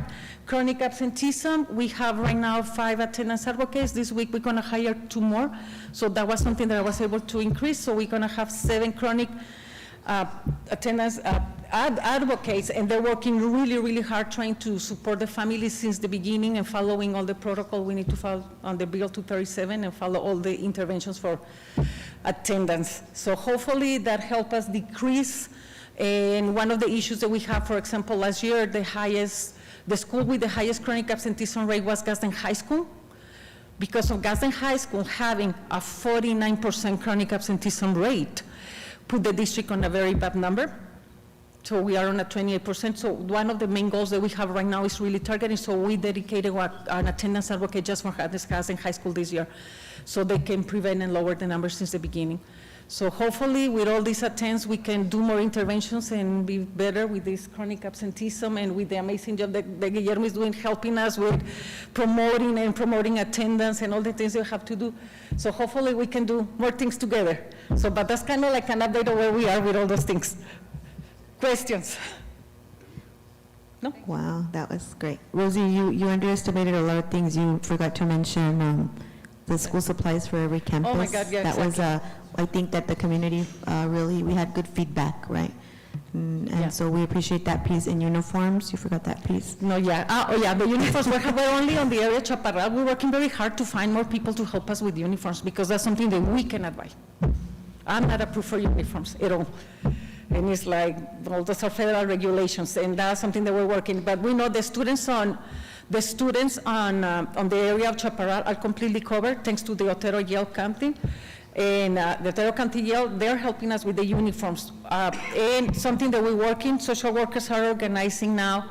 They want to start like a very proactive, and you're going to see that soon, that we're going to be asking for donated uniforms at every school. And we're going to have like a good program so that we can have extra uniforms used, so that we can have like a bank, because we have 2 clothing banks, so we're going to create a clothing bank just for uniforms, and we're working very hard. That's one of the projects on the social workers. And school supplies is something that we're going to be talking about on the Coffee with the Superintendent this Tuesday. We're going to send a survey for our parents and see what they think and have their opinion now after they have it and all that. Some schools were short on some things, so we are covering all of them, but hopefully all our kids have all the supplies, which is great. Yes.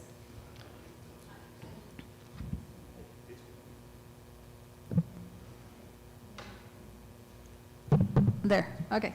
So since you brought up I don't know if this would be a question to you or Superintendent Dempsey, the question of uniforms. I mean, my question of uniforms is, so I know that not 100% of our campuses have uniforms, and so really let me see, none of our high schools have uniforms, but what is it, middle schools, all middle schools have uniforms, and a majority of elementaries have uniforms, so not all of them. So my question is this. So at one point, it is my understanding that how uniforms came to be to our schools, I'm going to assume, so correct me if I'm wrong, is that surveys were conducted in the communities to see if the parents were in favor of uniforms. So my question is, obviously, if I'm a parent of a student that's at middle school currently, I never originated in the survey for that school. And so, and regardless, I'm thinking even if I was a parent of an elementary student, which I'm not currently, well, if my child is going to that school and it happens to have uniform, I never was a participant of the original survey. So are we, just food for thought, have we ever considered resurveying, if that's the word, to see if parents are still in support of uniforms? And why do I say this? Because I'm not against uniforms, and actually having children in the district. It helps. I'm going to be honest. I don't think I ever took a survey, and if I missed it, maybe I missed it. But I like uniforms. It makes life easier. But I think that with times changing, maybe our families, just a thought, if we're going to be rebranding our district, maybe some families don't appreciate uniforms, and, we have to put that back in the hands of the public, of our families, in my opinion, to resurvey maybe the possibility So of you know what, resurveying. Ms. Salazar, maybe we can, because we're gonna, on the Coffee Superintendent, we're gonna have a survey about the school supplies and all that. We can include that question. See what the parents feel about uniforms. And that's not to say that, like, your work, I really appreciate your work that you do with all your team. Even if the public's will was to do away with uniforms at a particular community, obviously go school site by school site, there's always going to be the need to provide clothing for kids. So I know that's not gonna go away. But I appreciate you. Just food for thought for all of us. Thank you. Yeah, why not? Let's ask the families, see what they think. So, no, any more questions? No? Thank you. Thank you. Any directors needed to jump in on this, just to make sure? Okay. So strategic goal number 3 was about fostering our systems that support a culture of readiness. And the rationale for that particular goal was that we needed effective transitions that led to the improved academic outcomes all across, right? And so we started talking about our pre-K, and then our 6th grade academy. And so our strategic priorities for this piece was to develop a framework for a GISD graduate profile from pre-K to 12th grade. And so currently, again, since this is our kickoff piece, we are working on these pieces, right? And so that'll eventually be it's a development process for us. And so we're working on what what kind of strategies and skills and what does the profile look like as we walk through Marzano, SREB, and all those pieces as our expectations are set for what we want as a district, and use the baseline data, because, you know, the 2 years coming out of COVID, we know that it's still not where we need it to be, so that's part of those pieces. Go ahead, Jed. So yeah, this first two are mine, and then you won't have to hear me anymore today. So, but and Ms. Hernandez kind of mentioned a lot of it, you know, developing the graduate pathways. One thing I would point out is Mr. Wogemuth had mentioned earlier in the first slide our pre-K alignment of STEM pathways from pre-K to postgraduate, and so this really fits within that. So again, like I said, all of these goals kind of work together and layer together. The last thing I really wanted to bring forward is, it is our goal, this is one that we haven't even started our process with, but we've been really trying to explore, is finding ways to measure postgraduate success. So looking at outcomes after for our students once they leave our district. And then the other thing that I really wanted to highlight is partnering with our lead counselor. We noticed there's always a lot of anxiety, and those of us who've been parents have probably been through this, in transitioning from one school, either, you know, if I'm going from one school to the next, 6th grade to 7th grade in this district is always a big transition, because you're going from a very sheltered elementary school to a much larger middle school, and then of course the big one where you're going from a middle school to a high school. And so it came to our attention with Ms. Forty when she came aboard that we really don't have a system for this. It's kind of run within the schools, and they kind of work together to do these transitions. And so we want to ensure every student has that same chance to go through that. I know that last year, the pre-K under the direction of Ms. Burciaga and now transitioning over to Ms. Lorenzo, I'm sure it will stay in place, they did an excellent job doing kindergarten transitions from pre-K to kindergarten. So we'd like to implement something like that district-wide so that we can help every student transition from school to school.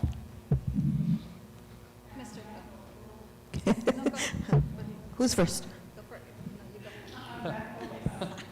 So yeah, we need we can't hear you, for the public online.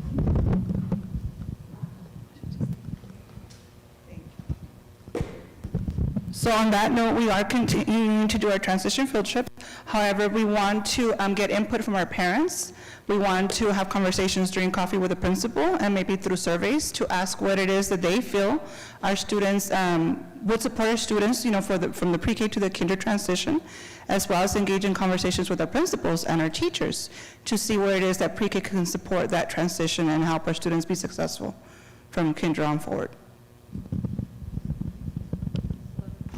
Okay, so I just wanted to compliment Mr. Diggin. Thank you for a wonderful presentation, and then also I really appreciate you considering the idea of looking at how our kids are doing post Gadsden Independent School District. And so that would also be a wonderful opportunity when it comes to the rebranding and showing data as how our kids are progressing, how they are contributing as citizens, as productive citizens to our community. So that is very awesome. Thank you. Any other directors that want to jump in? Ms. Tarazona.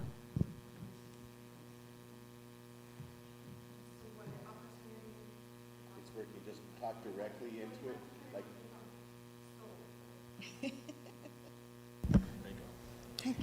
Thank you, Nick.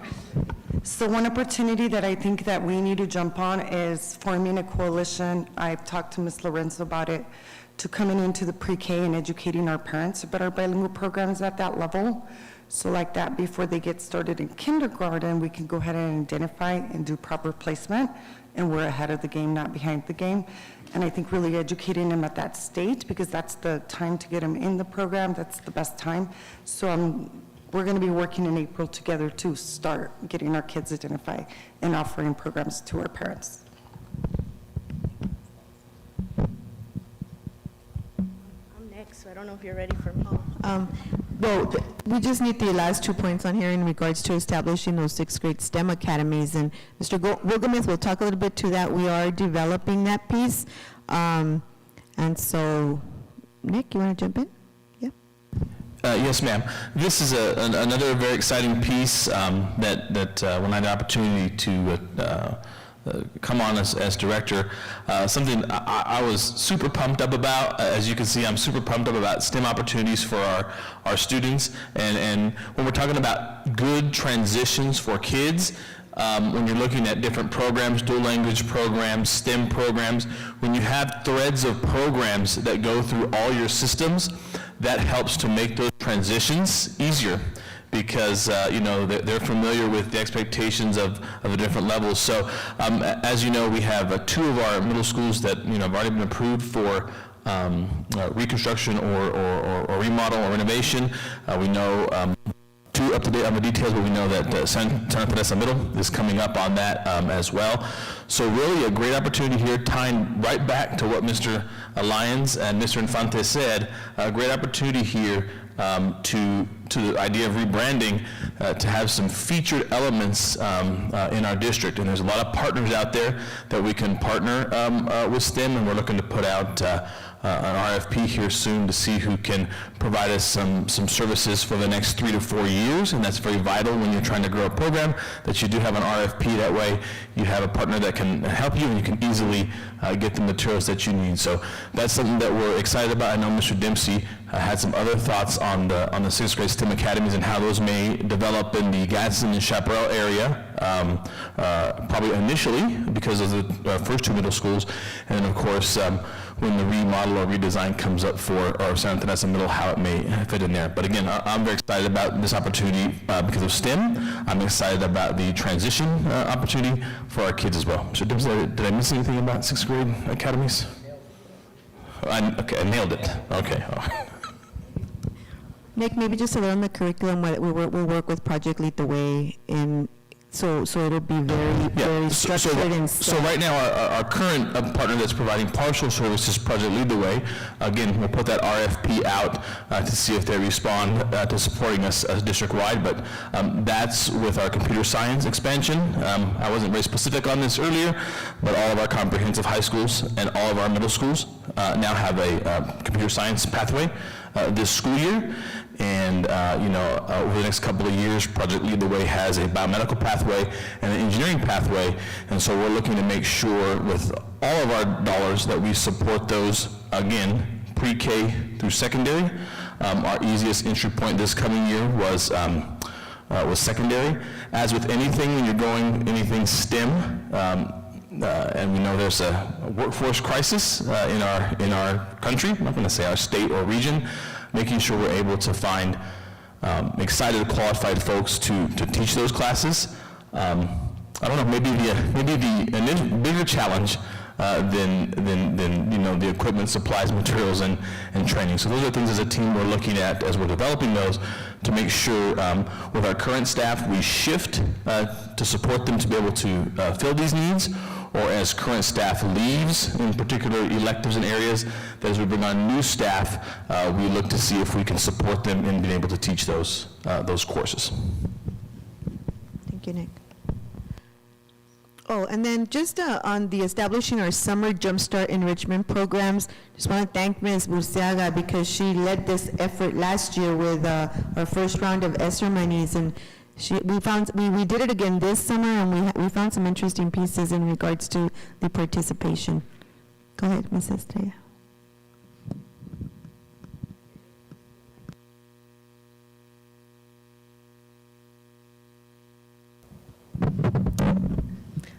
Okay, so as you know, I assumed a new leadership role in the Human Resources Department, and so as I wasn't a part of writing this plan, I have reviewed it, and I feel that it's very important to our district. If we read, and I don't think this is the slide.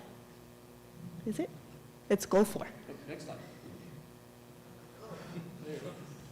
are now on strategic goal 4. I apologize. Just wanted to share that we did continue with our Jumpstart program, and that this summer we were able to partner with NMSU with Wanda Tames, who is amazing with us and really supported us in developing some modules for our students that lasted longer. And so we had good feedback, good participation, and we'll continue with them this summer.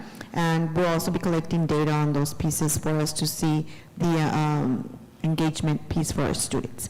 So, strategic goal number 4, to adequately staff the district with highly qualified personnel that provides rigorous instruction and support. And then the rationale for this goal, of course, is to provide the necessary personnel and the resources for our number 1 goal, right, for our students to excel. So, Ms. Burcega, sorry about that. No, that's okay. Sorry for the miscommunication there. Okay, so as I was saying, this goal, what is that language? What is it really asking of us? And what it's asking of us is to have highly qualified teachers for our students and to retain them, right? And so although that sounds very simple, it does involve a lot of strands to create this. And so the first being a support system for our new teachers. We do have a new teacher academy. Currently, we are planning a 5-year support, so we're already enhancing our plan here. We've gone from 3 to 5 years because we are realizing that that's not enough. Most of our new teachers, keep in mind, we're moving to the 90% of our new hires are alternative certification, meaning they have 0 background in education, so that support is so much more necessary now. And we're working in collaboration with federal programs. We have a person now that leads the new teacher program, Margarita Barraza, so it's very important, you know, for us to be in constant communication and make sure that we're meeting the needs. A lot of it also, though, does depend on how the outside world views Gadsden Independent School District. It's about, you know, what do we have to offer? And as my colleague over here always tells me, there's a lot of choice nowadays. There's choice for students and there's choice for staff. And so how do we become one of the top choices? And so that's where the whole idea of marketing and rebranding comes into place. We're very fortunate that we do have art money this year, and so a big part of that will be used, and the plan is to have a firm come in and consult with us and really work with us to see how we can rebrand our image, right? And what we need to start thinking about is who is our target audience when we are recruiting teachers, when we're recruiting staff. Who is it that we want to teach our kids? And I think you'll find that the answer is we want qualified, good employees, right? And so another part of that is, you know, what does our welcoming package look like? They're here, we have a plan to support them for 5 years, but if it's not a welcoming situation walking in the door, you know, the chances are that they will turn away. So what does that welcoming package look like? That customer service, that mentorship, that, and I'm proud to say we had a new teacher orientation, and every teacher walked away with a new cart full of supplies, and I know that's minimal, but as a former teacher, that's gold right there. So, you know, there's a plan. Another part of the strategic element is to work in collaboration with New Mexico PED and NMSU and see what programs our staff can benefit from. And so I'm real excited about a new fellowship program that we just met about yesterday, which gives college students the opportunity to do a sort of work study. So, you know, we're in preliminary discussions. There is an MOU, and you'll be seeing that come forward to you. But the exciting thing is that we're going to target our Educator Rising program, and we're going to try to offer them work study, the ability to actually work and go to school and get paid for it. So programs like this is what we want to bring to our staff to keep them. As you know, all of us at one point have inherited some sort of tuition loan, right? And so if we can, education is an area where we need to eliminate that, because it's not as lucrative as other fields, right? So work-study opportunities are very important, and I look forward to bringing many of those to our district. And that's really all I have for you today. Any questions?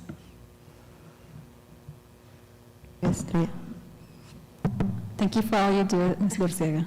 Thank you. Thank you. Directors, no? We're good? Okay. Yes. I have a comment. Yes, sir. I'm going to say it not my face. As the old guy on the board, not the oldest, old guy. I've been through, I think, I forget, 4 administrations, if you will. In order for us to accomplish this goal, it starts here with us, because the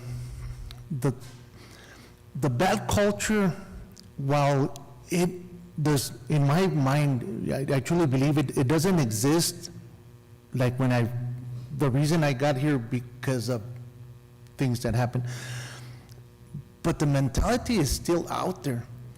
And unless we change it by our actions, because I have no problem making anybody under me accountable, but I have to be accountable myself in the way I present it, in the way I treat it, in the way I dish it out, in the way I take it in. Because sometimes, we get into this mentality that, you know what, I'm your supervisor and I'm right. Growing up, when I would ask my parents why, and because that didn't work for me. It doesn't work for me still, and it shouldn't work for anybody. Give me a reason and I'll take care of it. But if we want the best, we in this room have to be the best. And again, I've seen, in this morning we had some conversations that, there's days when you say, the hell with this, I'm done. And then something happens to say, okay, 4 more years, but we need to, put that out to the people. Because we got a ton of great people. We have a few exceptions out there. How do we figure that out? But it starts here. The only way we're going to accomplish that is it starts here. Mr. Castillo, I couldn't agree with you more. It needs to be a we statement, and we all have to be on the same team. I'm going to go one step further, though.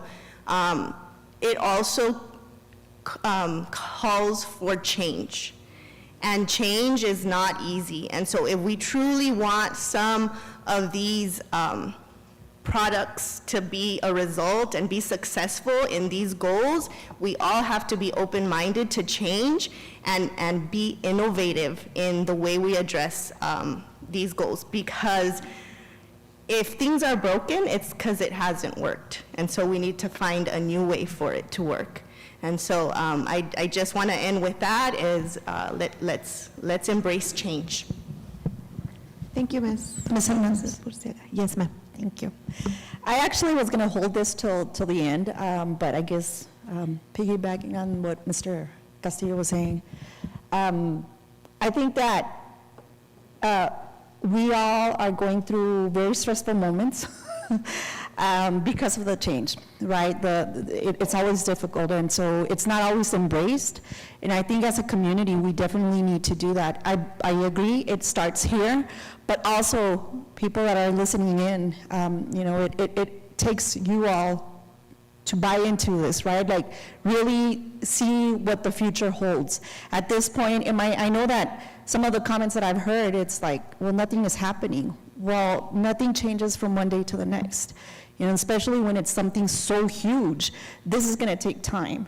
And so I really, really appreciate the work that you all are doing. I honestly think that I see the vision, I see what the way you all work. And I know, everyone's gonna say, well, I work too.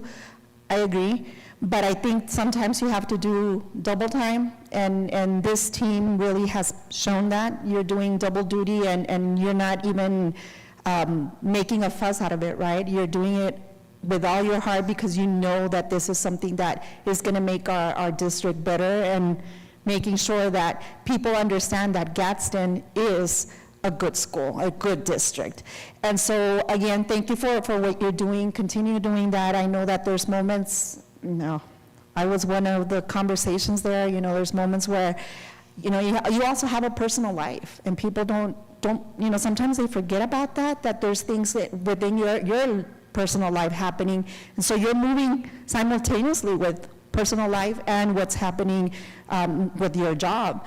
And so there's moments that we want to give up, but I think that it's also, sometimes we're stubborn, and I'm one of those that I go down, way deep, and it's like, that just gives me more fuel to say, you know what, no, we need to continue. And so I encourage all of you to continue with the enthusiasm that you have, and let's keep going. I think that we are definitely going on the right path, and the change is going to be phenomenal.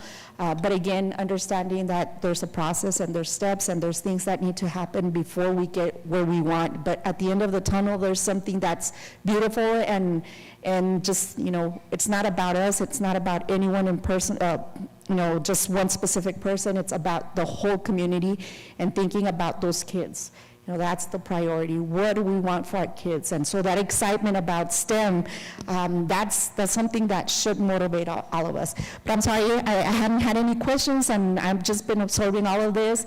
And again, I was going to hold it till the end, but I think it was appropriate. So thank you for all you do. Thank you, Ms. Rodriguez. We appreciate that input. Everybody is working very hard, our staff, our teachers especially, and we've gotten some good feedback from some campuses, and like Ms. Purcega said, we know this is transformation, and when you're in the middle of it, it's pretty stressful.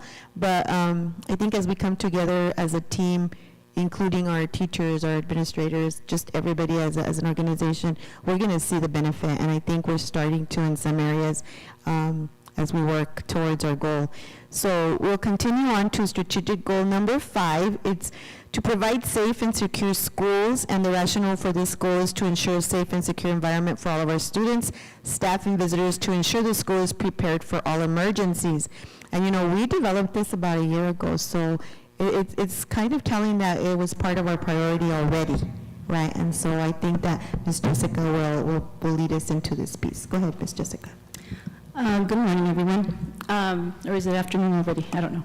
Last but not least is goal number 5. Safety and security has always been important in schools, especially, as you know, but recent events has brought this to the forefront, right? By recent events, I mean the pandemic and events like Uvalde. Safety and security encompasses many factors. It encompasses mental and physical health, security protocols and practices, and physical security of our buildings and our facilities. So first priorities are based on physical and mental health. Nursing, for instance, making sure that all campuses are equipped with a bachelor degree nurse, which we're having trouble with right now, right, Judy? You have 6 vacancies, so we're short on nurses. Making sure that we support our our school-based health centers that we have at each high school, so that we can address student and staff health needs. We also want to, like Mr. Duggan and Ms. Villalobos mentioned earlier, we want to make sure that we address mental health needs as well, and working together with nursing, social workers, counselors, and work on that SEL, multi-layer support systems. So next slide. So security, one of the things that we talked about is increasing security with technology, and by that we mean like cameras, for instance. So Mr. Snowdy had that project where we implemented cameras, more cameras, better cameras at the sites. I'm sorry? And sensors, vaping sensors in the restrooms, for high schools. And then we want to, of course, the hot topic has been lately SROs, right? We want to increase the opportunities or pursue opportunities to include SROs. We've been hearing that a lot. And we want to shoot for dedicated SROs at every campus, not just secondary. I put on there recently, implement volunteer patrol persons at campuses. I didn't call it POPs, but just in case it changes its name later down the road, we know that we want to implement volunteers to help us patrol those campuses and have a second pair of eyes, if you will, on things. Campus emergency response, the drills, those are things that are continuous. Mr. Ortega's working with the schools on that, our safe school plans. The first month, these schools have to have how many drills? Four that they have to complete the first month. So that's all part of the protocols. And I have kind of a funny story, but it just kind of gives you an example of how we need to emphasize how important these drills are for our students and our staff. The schools have been doing some drills this last week, and a couple of the schools reported that our maintenance people were there doing some work, and they decided, it's a fire drill, I'm going to keep working. You guys go in and evacuate. So Mr. Smythe had to come back and tell all of his staff that if you're at a school, a campus, and they're doing a drill, regardless if it's a fire drill, shelter in place, you will participate in that drill. I mean, there was also a case where the kitchen staff decided they weren't going to evacuate the building because they can't leave the food, So those are the things we have to, it's a part of training and it's part of communication with our staff. We evaluate our facilities for security vulnerabilities, and actually Palms and Associate helps us with that. They are coming in, I think in September, to do security assessments. Just like they do assessments of our facilities for any safety issues, they come regularly, but these are primarily targeted for security. And they also look at practices. Are personnel leaving doors open? Are they not looking at who's visiting the campus? Other things like that. Not just physical security, not just fencing and doors and stuff like that. We want to upgrade our intrusion alarm systems to include lockdown capability. Hopefully someday, I know it's a very expensive dream, because we can upgrade our security alarm systems but to actually have the systems that lock the entrance doors and play, as the minute that you hit a button and you're on lockdown, to lock those exterior doors, it's costly because it takes, implementation of both the alarm system and physical things at the doors. But that's something we can definitely have in our strategic plan and our goals. Next slide, please. So, like I mentioned earlier, we're constantly getting assessed. I know that a while back, a long time ago, one of the board members that's no longer on the board asked, well, who's checking on you, physical plant, and you, facilities? And actually, we're constantly being assessed. Like I said, Palms comes in and does their assessments.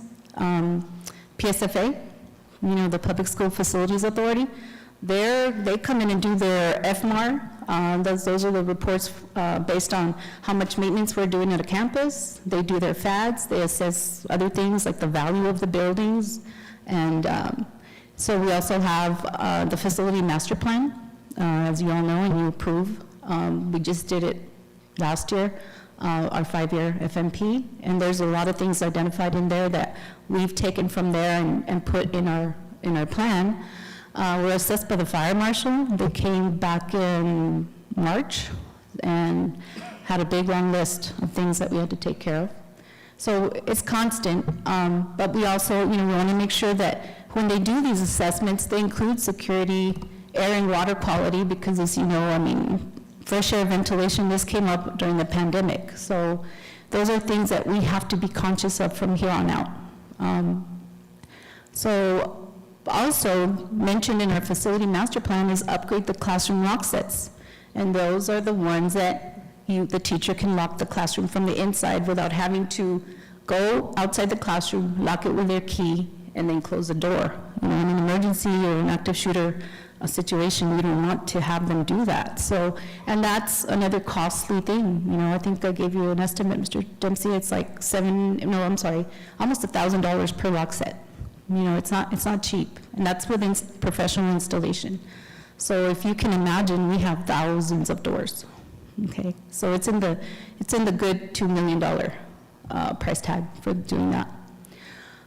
Training support staff and identifying and correcting unsafe and insecure conditions at any district site. So this is constant. This is something that we've started working with our people as far as identifying things that are unsafe. And when we have our annual trainings and our follow-up monthly trainings with our head custodians and our foremen, we're teaching them that they shouldn't go into a building or a site with blinders on and just worry about the work order that they're there to do. They need to look and see what safety things might be present. Is there something that we can fix? Like, is there a fence that's down, or part of a fence that's been taken down, or a gate that's missing? Stuff like that. There's a lot of different situations. But one of the other things is also that they have to also be conscious, and this is something we also recently addressed with them, is that, when campuses have started locking their doors and closing them, right? And they're making sure that visitors go through the main entrance. If they're out there working, they have the tendency to prop the doors open because they're working, they're unclogging some sewage pipe. And, they don't want to have to take their keys out and unlock the door, go in, work, come back out to their truck to get some tool, and they prop the doors open. And that was a situation that was reported last week as well, and so we're working with them to recognize that they also have to follow these security protocols and practices. So sanitation and disinfection enhancement and personal protective equipment installations, those are things that we're just going to have to continue to do, regardless of whether we're in the midst of a pandemic or not. And we're just going to have to make sure that our custodians have these protocols in place that we've established already, and they keep them going. That we make sure that we're going to continue with hand sanitizer, for instance, hand sanitizer dispensers at our campuses. So those are the things that we are going to maintain and make sure, and if we have to enhance them, we will. And then I think the next one, and I think Estrella and Ms. Sylvia, you can talk about that. It's identifying strategic locations and prioritize resources for pre-K buildings. That's one of the, I think, on the community needs, that came up a lot. If you want to go ahead and talk about that. Thank you. Mm-hmm.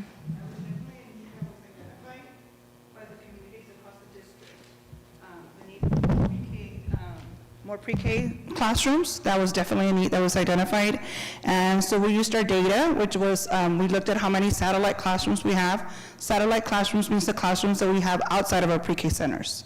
And we also used our waiting list. So in the Chaparral area, we have 6 classrooms that we cannot support in the building, so they're outside of Desert Trail. And in the Santa Teresa Sunland Park area, we had in 2021, 2022,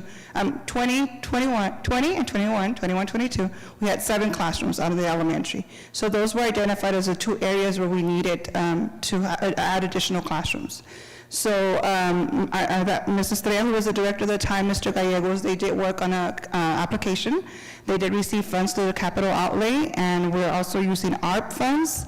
And we are going to expand the pre-K building. We are adding 4 additional classrooms for a total of 8 classrooms in that area. And we're also building another pre-K building out here at Riverside Elementary, which will have 8 classrooms. So that is where we are going to increase our pre-K facilities. Thank you, Sylvia. And that's it for me. Any questions? I do have some questions. Yes, ma'am. Thank you, ma'am. So one of my questions is, it was brought to my attention, and it's awesome that Palms and Associates was training on safety maintenance and custodial staff, your PPD staff, correct? Yes, ma'am. Is Palms and Associate also training the SNAP workers, the cafeteria workers?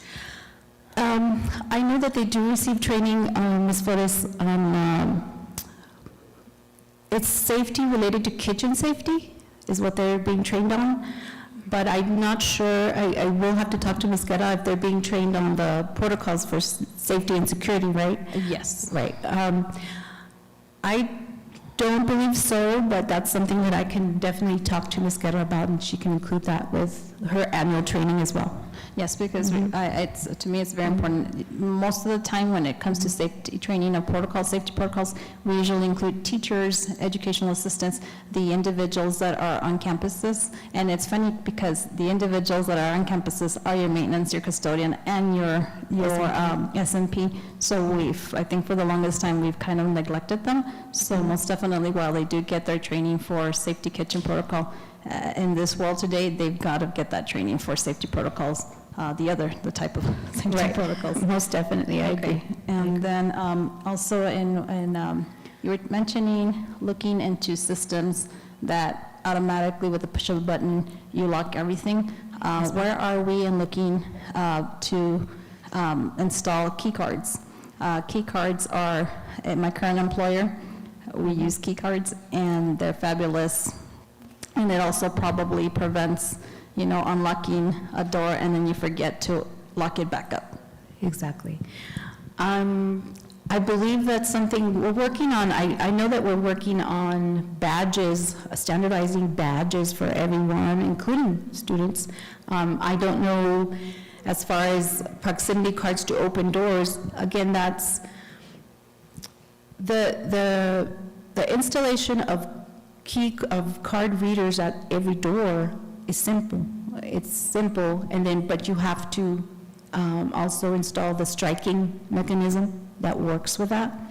So you're looking, I know that when we replaced one that had failed at Yucca, because they currently have key cards at their exits, at their entrances, that ran about $4,000. So I think it's more of a budgetary issue, and it's probably something that we need to include in a bond to address those needs, because we also have to address the classroom lock sets as well. And just a comment, I know that come the legislative session, I know our legislators, I know we can count on them, but also we have to be proactive as a district. And so what is the possibility of tapping into our cash balance?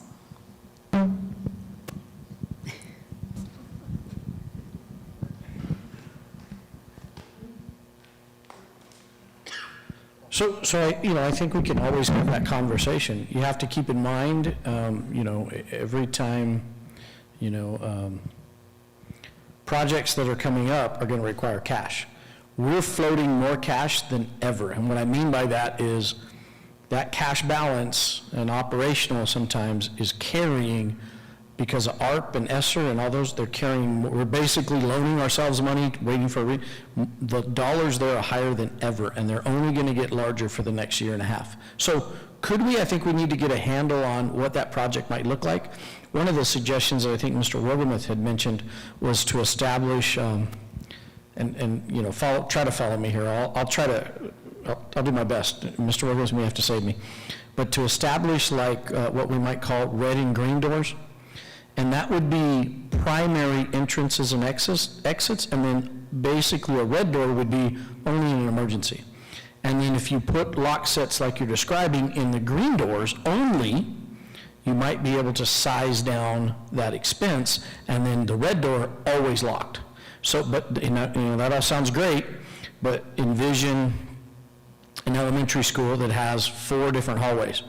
Are you going to establish a green door at the end of every hallway, or just one of those hallways? So somebody's going to, because remember, safety and convenience don't jive typically. So I'm the kindergarten teacher, I'm being told, don't go out that red door. Walk your kids back towards the library, down, a little ways, and then down a different hallway. So in order to probably, from a budget perspective, you establish maybe 2 doors, we're gonna catch a little bit of feedback that says, yeah, but the door's right here. And, you know, we're gonna have to be able to say, and I'm okay with saying, yeah, that's an emergency exit only. So those are just the things to, you know, consider. Okay, and just based on what you said, sir, just to comment is, and for both of you, is as we are working now that we've approved our architects for the architecture of the rebuilding of Gadsden Middle School and the remodeling of Chaparral Middle School, definitely I'm going to ask again is who, obviously we've contracted them, but who can give them feedback to make sure that all those considerations are being taken into account as they're drafting the, whatever, I'm not an architect, whatever it's called, the blueprints. The plans. We are going to form a stakeholder committee that will attend the design meetings. That committee is going to be made up of different stakeholders, all the different departments that will create input, including, I mean, not just physical plant, but, you know, all the departments you see here, the teachers, principals, possibly students. And we will probably include things like, you know, the magnetic key card openers for these doors in these modern buildings, just like we did in Yucca. That was our most recent construction. So we'll have all these departments with that input, including security as well, so that during the design process, the architect takes all those requests and into consideration. And we designed the campus that way.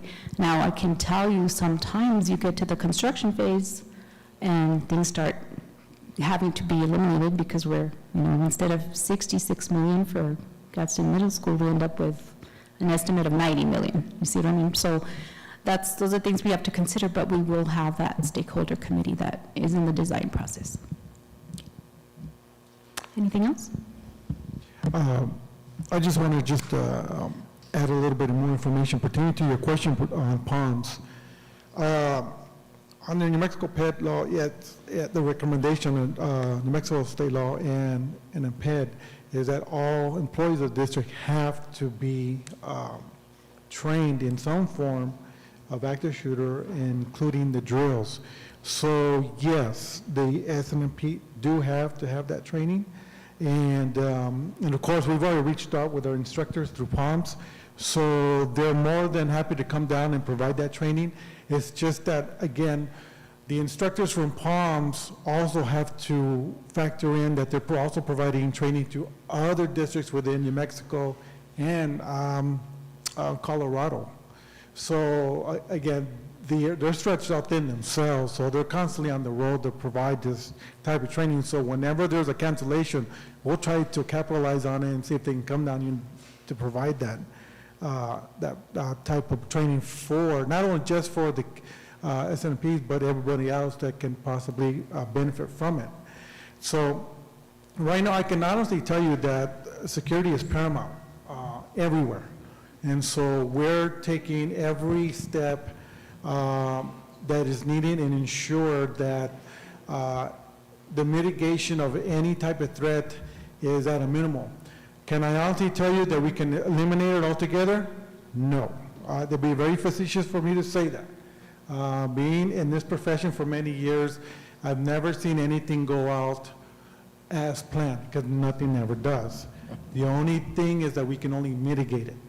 And so, and if it means to provide that extra training for faculty and staff to know what to do, how to respond to these drills, then obviously we're a little bit ahead of the game there.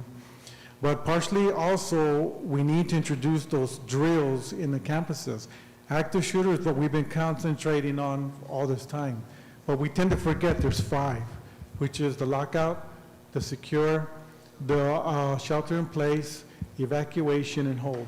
Those are the primary 5 drills that most of the school districts in the United States are using. And it was designed to help law enforcement and first responders who actually are coming onto the campus to understand just exactly what drill is in play. Before, it used to be cold red, cold blue. That doesn't apply anymore, because it obviously, it was a misnomer, because it provided different meanings to different segments of society and school districts around the United States. So that is why we are going to be bringing that to the district, so that everybody's on the same sheet of music, and that these are the drills. Yes, active shooter, it's an unfortunate thing that we have to contend with. But again, we also have to contend with weather-related events or a medical emergency. Medical emergency, if a student's being wheeled out of a nurse's office, obviously you don't want to expose that individual to students who are going in class transition. That's hold. Everybody stays where they're at. In case, basically, they're frozen until the individual or the incident has been cleared. Once they're done, then they lift the hold, and it's business as usual. So obviously, they all have their specific objectives. And so it basically, it provides a much more working system, so that when something does happen, this is what it is. And then, of course, every precaution is being taken on all of them, so we're trying to provide that. And you alluded with the key readers, or they're also called fobs, where that is a perfect way of locking doors in the near future if we happen to move that route, because those card readers can also detect the time and the place and who actually swiped. So if there's an event, you can go back and check it. And again, we're talking about dollars, we're talking about money. And I've been to facilities where it's literally a quasi-type prison setting, where each door you have to go through some sort of electronic mechanism. There's already some districts in the United States where doors are open at the point where transition begins and ends in schools. So it's all being manned by a dispatcher on cameras. So it eliminates any possibility if there's a intruder coming, they can basically just lock them in that section. So again, it almost seems like it's a 007 type situation, but it's already here. It's just, it costs money. But you know, we're making strides to try to make those things, those events a little bit more less occurable, I guess, if that's a word we can use, to ensure the safety and well-being of all students, faculty, and staff in the district. Hello. So I just wanted to follow up on that comment about cash balance. You know, as we go, we sit here and we talk about the strategic plan and our priorities for the next couple of years. So as you can hear, we hear a lot of ESSER funding and ARP funding and CARES funding. So we were able to take on a lot of these initiatives using that kind of funding. Well, that funding is going to go away. So one of the challenges for finance is going to be, how do we sustain? Because our goals and our strategic plan isn't going to end when the funding ends. We need to find a way to adjust and to find those opportunities, maybe using some of our cash balance to keep this going. So it's hard to say at this time, but you know, in regards to the construction of the new or renovate or construction of Gadsden Middle and Chaparral, well, there, you know, with the increased cost in just materials and buildings, I don't know what that's going to look like. But, you know, just something to keep in mind, because that's when I'm sitting here and I'm listening to all this, I'm thinking, how do we keep going, right, once the funding dries up? Because it will. And like Mr. Dempsey said, if you looked at the report what we presented Thursday, there was I think it was $13.3 million that operational monies had to come back and fund. And that's not even tapping into our ARP funding, which is about $67 million. So it's just going to be a lot of balancing, I guess, in the next 3 years. And so I just kind of wanted to put that out there and just know that that's one of the things that we'll be working very carefully to manage. And well, I'm going to respond to what you said, which is awesome, cool, because that leads me, and then I'll come back to Mr. Ortega. That sounds to me, ma'am, and I was going to ask the superintendent, so that means that we are moving towards a performance-based budgeting, which means that we're allocating money, we're looking at the priorities of the district, we're aligning our budget according to our strategic priorities and to our instructional plan, as well as what we can sustain and what is not sustainable, correct? Yeah, absolutely, and I think Ms. Martinez, well, every member of the leadership team was a critical element in the development of this plan. So the idea being we all know what each other's doing and we all figure out a way to support it. Now, the part that maybe today is a good reminder of, to keep this train on the track and moving, it takes a tremendous amount of work. So me included, this is included for the superintendent and everybody, is we have to also remember to be patient with each other.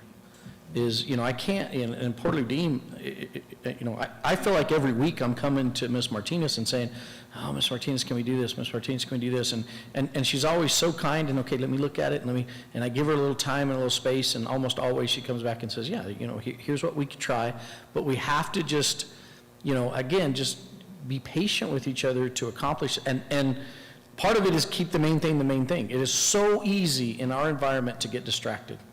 And that distraction can look like, somebody's upset and they're pretty vocal about whatever their item is, and then we spend a tremendous amount of time and effort, and quite frankly, all of us, sometimes, I think it was alluded to, can get a little down and like, okay, I'm not, right? And then we don't transition back to the main thing. The strategic plan should be the main thing. That doesn't mean other things aren't going to come up, but deal with the other things and then get back to the main thing. So the answer is yes, we're looking at performance-based, like budgeting. Well, I would argue we've always, but have we always sat down together and put it in writing? No.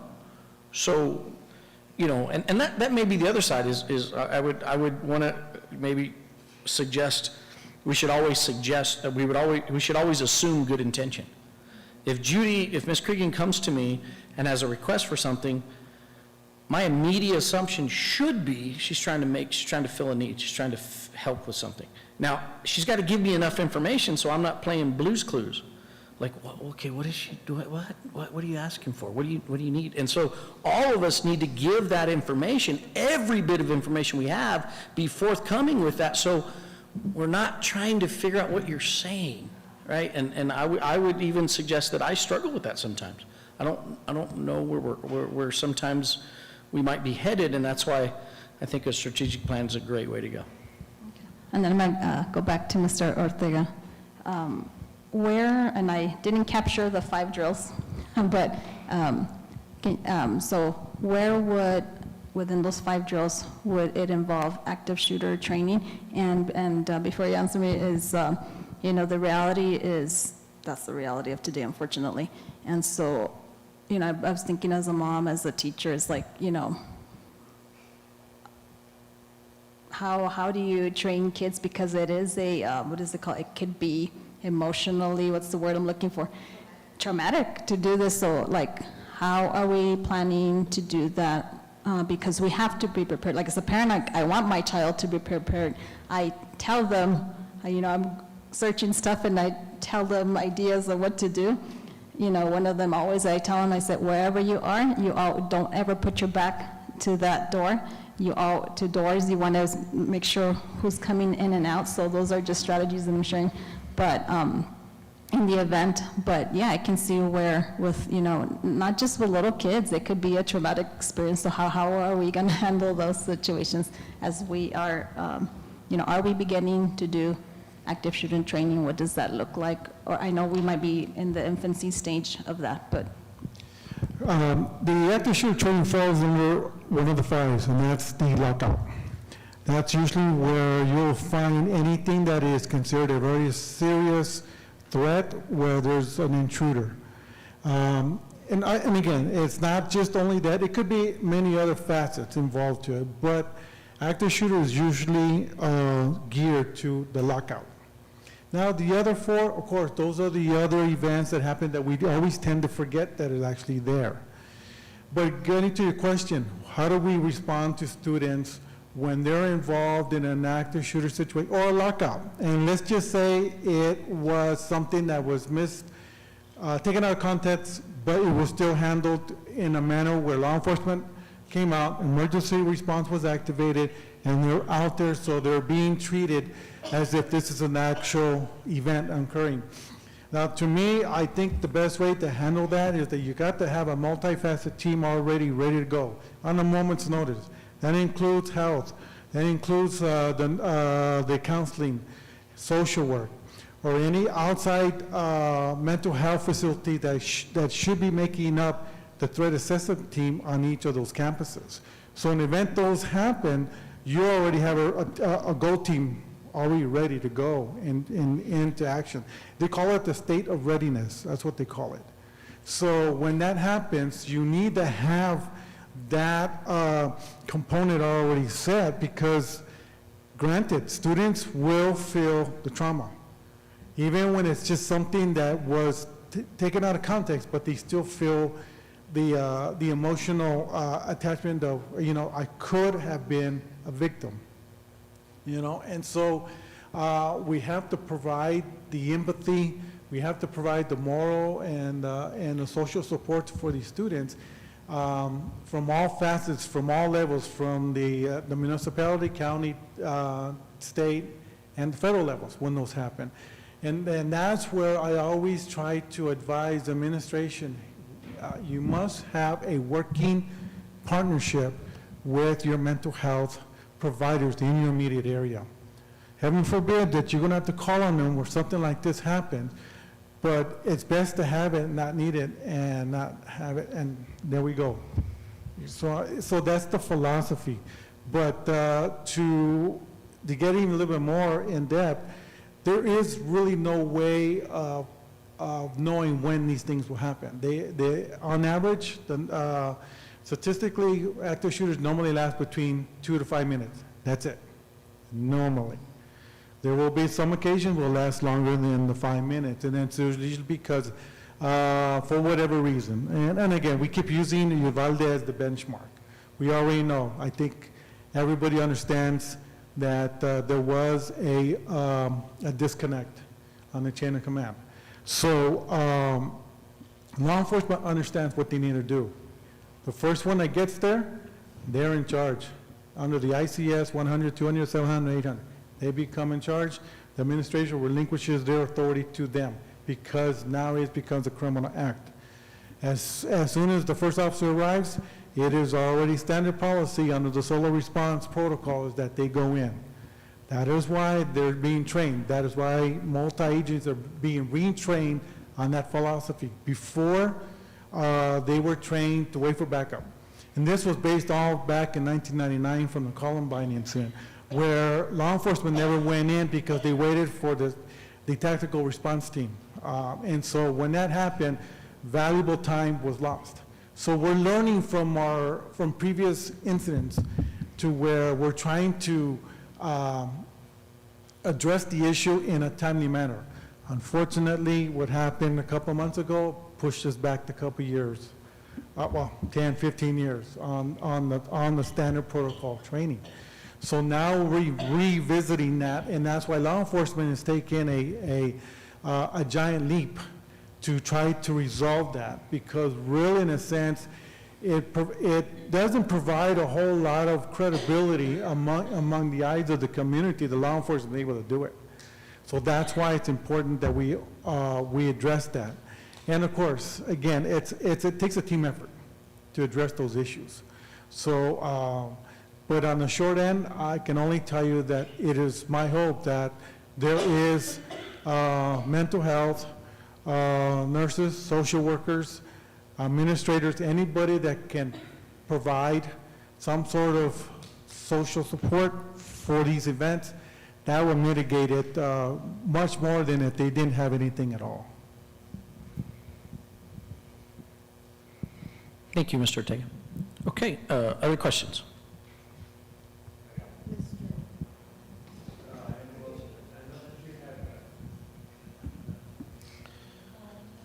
Yeah, it's our online. I forgot. So With these trainings, I know that we had gone over saying that there's been different departments going and training, doing, Santa Teresa, Chaparral, and they're doing them early in the morning. Now, as when they're doing the training, do we or do you, Mr. Ortega, are there so you can see the type of training that they're doing? Periodically, I do check, but again, being in law enforcement in my past life, I know what they're doing because I've trained with them before. And right now, they're taking a different approach now because I can't tell you how many law enforcement are going through because of security reasons, because of it. But I can assure you that if there was any emergency event that occurred in this geographical area, it would be agents, law enforcement, from all facets, from the municipal, county, state, and federal, that would respond to it. There is nothing that would say that they wouldn't. So to me, their training is basically geared to that aspect of active shooter. Right now, it's solo response protocol. Because again, the expectation of what law enforcement is, from what the community is viewing, is that you're the first one there, you're the first one that goes in. You do not wait. That is why they're being trained how to enter a building, how to walk down a hallway. Before, it used to be the diamond, the arrow, or the two-man response. Now it's all that is basically pushed aside. It's the one person now. Because the idea is that when law enforcement arrives, their primary objective is to terminate the threat. That's their objective. At that point, they will see victims on the floor, what have you, but that would be counterproductive because if you're giving first aid to somebody on the floor while the individual is still firing his weapon, then obviously your situation has just gotten that much more worse. So that's why they're being trained. Solo response, they go in and they terminate the threat. So that's what they're doing. So what the training that's going on right now is something that I'm already familiar with. I've already gone through it. But it's much more with a targeted objective, solo response. So I guess my next question would be, I know it's, we have to keep it more of a secret as to how they go in and security reasons or whatnot. Now, is there any way that we can probably get a kind of like a different type of demonstration so that way we, the board, have an idea as to their training? I can reach out to them. What I can pretty much tell you is that a lot of the training that law enforcement does, just like the military, it is pretty much not for public consumption. Mr. Ortega, and help me understand this though, but just, and I'm not, it's a good question, but I think sometimes we just, let's just think, what do you think that, from a common citizen, what do you think that would look like? I'm going to come in with a gun and I'm going to eliminate the person trying to hurt people. It's really that simple. I don't think it's any harder than that, right? Whatever means it takes for me to get to that bad person, I'm going to go get them. Now, I think sometimes as we've had this conversation more and more, the reason why I feel like I got to speak up is I think we're almost trying to micromanage law enforcement. That's not our game, and we have no business there.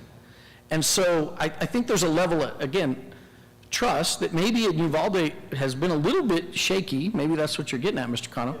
And maybe we work on that, but the experience, the most aggressive experience I had was a few years ago at Santa Teresa High School. And there is no way to be safer. That response, because, two districts I worked for were very rural and very limited law enforcement. I've never seen so much law enforcement. There were more law enforcement agents with serious weapons, and I'm not talking just a handgun, serious response. It was a helicopter. You literally had a helicopter hovering over the school with snipers on the roof. Imagine all of that. That's the type of response we're going to get.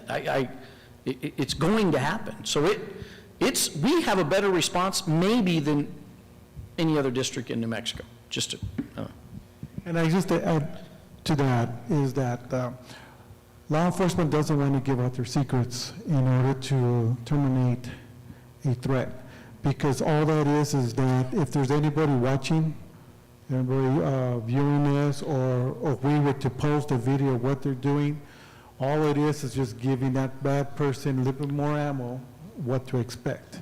And the ideal is that's not what we're supposed to be doing. The idea is that law enforcement keeps their tactics secretive.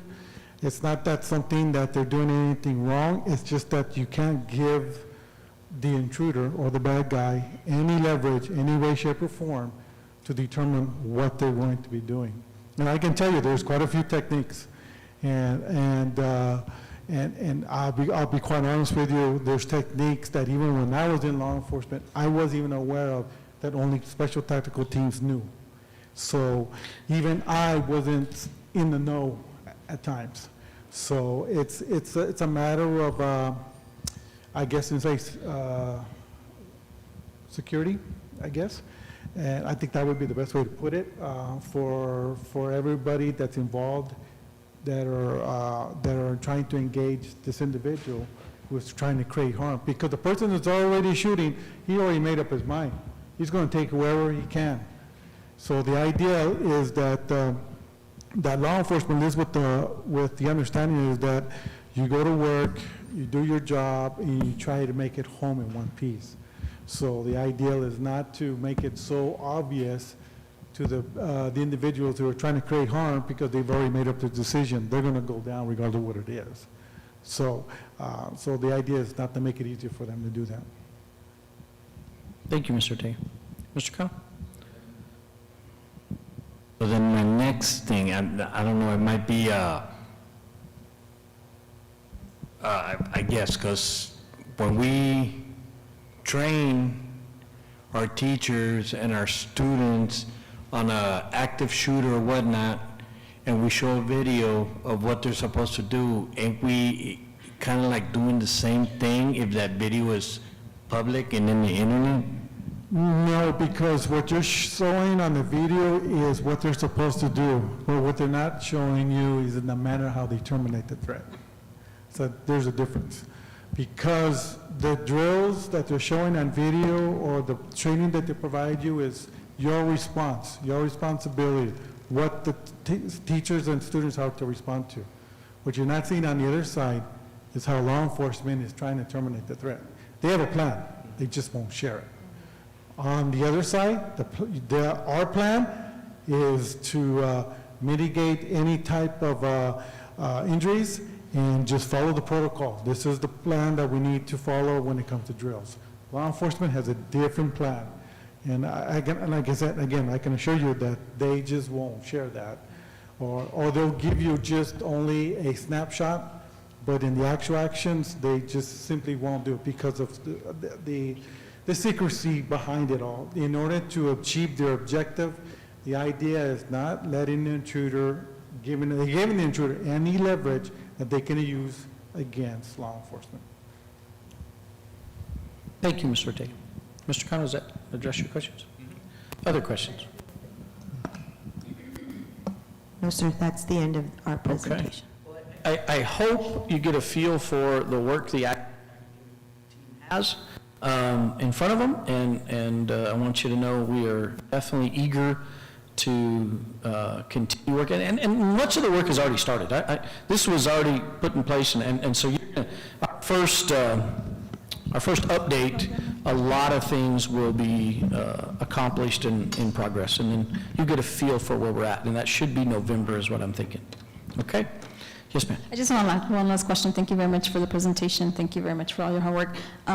So with the launching of our strategic plan, where is the revise or the mission and vision? Because remember a long time ago, it was created here, and so when are we going to unveil that so that we can change that one? Well, we'll work on that over the next couple of weeks, since today is kickoff, and we'll get that in place. Okay, lunch is provided. Please, please, please grab your sandwich, relax, stay here, right? Have lunch, and then thank you all for your time.